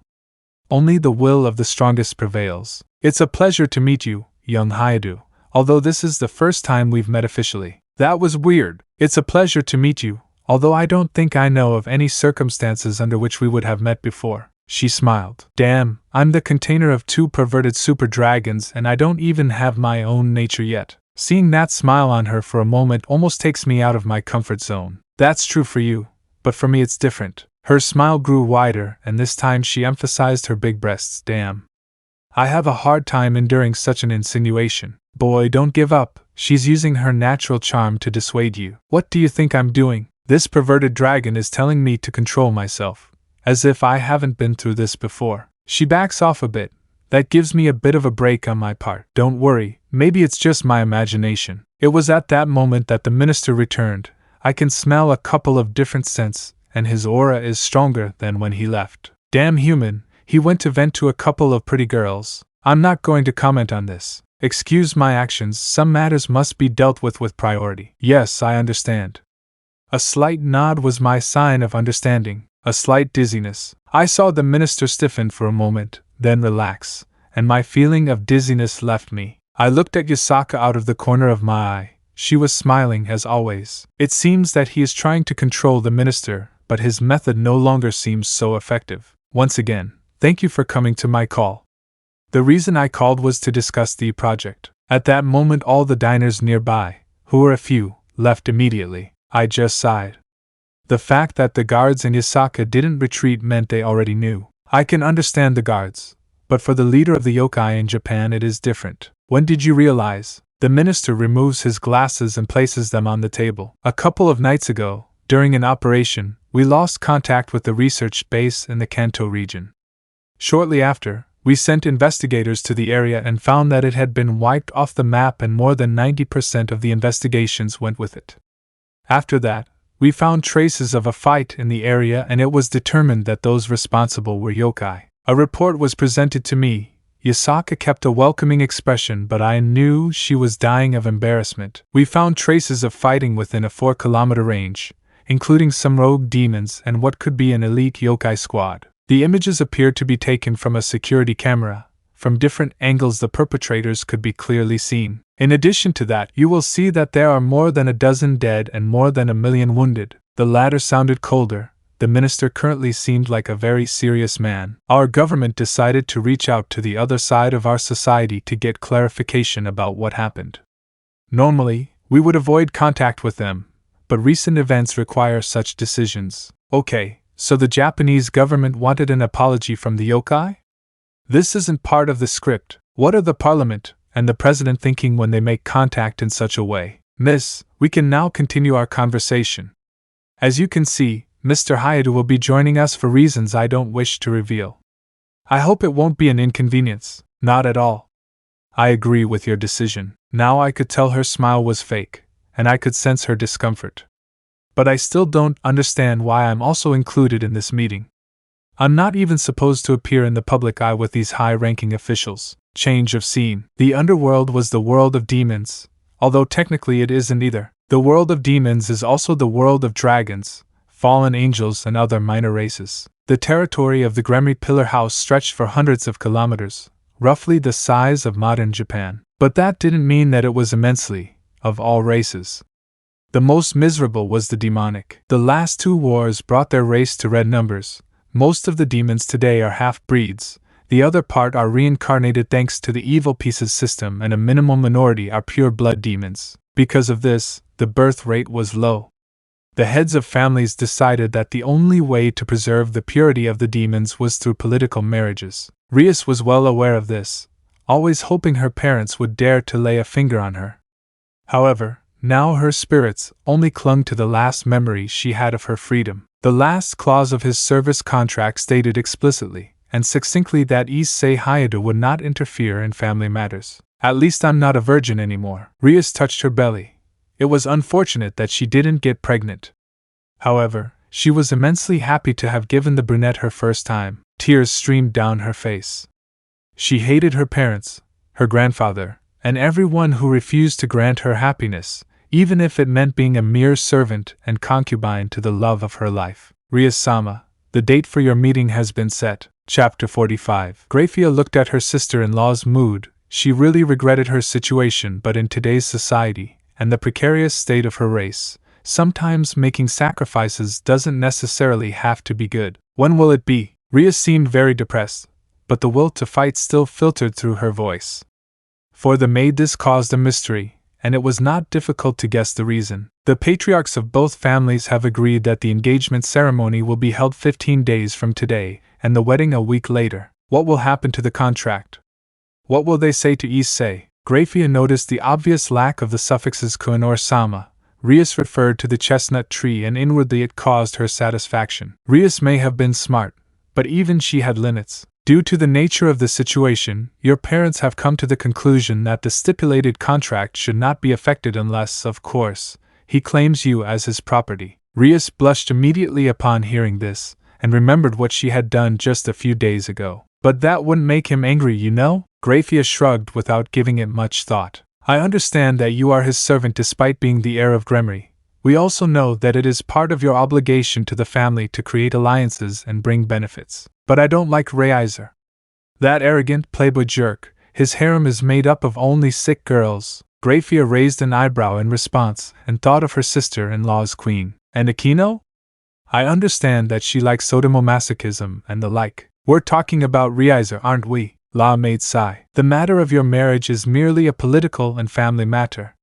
It doesn't affect your contract with the boy, nor should it be an issue once both parties accept their roles. It was quite simple, really. Marriage, hex for a certain time until they give birth to a couple of heirs for the families, and at the end, if they so require, divorce. But as a race on the brink of extinction, for us this is a sacrifice we must make in our lives, and you know it. Rias remained silent, and Grafia had no idea how to comfort her. For her, who already had Milikas, that scenario was no longer possible, and she was very far from her thanks to her power. But for Rias all that was left was to hope for the best and bow her head, as she should have done in the beginning. The maid left the room and immediately went to the other side of the castle where they were waiting for her. Upon arrival she saw her husband and her in-laws. "How do I take it?" Grafia shook her head. Both men sighed but still felt somewhat happy about the girl's decision. "This is all my fault." Venelana Bale was Rias's mother, and Serzek looked at her husband with comfort and took his hands as she was sitting next to him. "It's not like that and you know it, but I allowed this marriage because your father is more greedy than you." Serzek looked at his parents' interaction and shifted his gaze outside. As Satan of Lucifer, this type of matter was not outside his jurisdiction, and to his regret, his beloved grandfather had a temperament that barely aligned with the interests of the general population. Although the four Satans were the public face of the government, it was actually the faction of the great King Baal who ruled the demons in general. The civil war arose because of the stance of neutrality that those vegetarians had adopted after the death of the four originals, and although they were the winners of the conflict, it was only a stupid loss of lives. Without their leaders, the demons lost their motivation. What else could they do once their original target also perished? Without God and Satan, they were forgotten. Unlike the fallen angels who fell through sin, most of the original demons resented their creator for the way he favored his weakest creation, humans. This jealousy was extinguished by his death, and they now only slowly await their extinction. He certainly appreciated this stance from his grandfather, and knew that the excuse that this marriage was only a whim of his grandfather, and maybe he was expecting something different, and that different one was named Hyodo Issei, who had a vague slavery contract with his sister. He just hoped that the brown-haired boy wouldn't antagonize them for using this method to free his sister. He hoped that in all this time Rias had been able to make his childhood sweetheart fall in love with him. Change of scene. Issei looked back as Akino pushed him to his next destination. His meeting with the minister was premeditated by the leader of the yokai, and he knew it the moment he was invited to the meeting. Although it wasn't a real loss, eliminating most of Project E was all part of a plan that had been brewing for a long time. How humans could defend themselves against the supernatural. The answer was sacred artifacts, but even that wasn't enough. There had to be insurance, and a plan Z in case everything else failed, and boy did he. Project E is the name given to Plan D. Due to the delicate and unknown nature of magic and other beings, technology was not enough to prevent those beings from noticing what was happening around them. Their claws were deeply rooted in society. So, how could they be sufficiently prepared to avoid enslavement or extinction? The answer came with Sun Tzu's book The Art of War. To avoid the prying eye, they selected the best and biggest known liars and offered them the job of covering up their projects and plans against the supernatural. With brilliant and somewhat unorthodox ideas, they managed to advance without being discovered in 10 years, creating a historic milestone. Tensions and disputes in the world were carried out to keep the high commands busy. Politicians and corrupt officials were part of this immense deception, while the elections and business leaders took on the role of conditions and heartless people to avoid investigation into the irregularities of their activities. Where did the annual budget of a city go? Simple, it was used for the war effort, but people couldn't know that, so the idea was implied that it was being squandered on games, women, and parties. How a company went bankrupt and where all the money went, simple. They will say it was money laundering. Why did some people's assets disappear? It was a plot by their enemies. This kind of things and more happen every day, and in cases like what happened, well, Issei, look! An ice cream stand. Akino was happy with her almost date with the brown-haired boy. While she was thinking about trivial things, the engines of war were brewing around the world. Slowly but surely everything was getting ready for the start of the greatest theatrical act in history. Let me know in the comments below if you guys want the next part. Also check out my other video that has been shown and left. Thank you for watching. If you enjoyed this video please like and share this video. And have a fantastic day. Bye.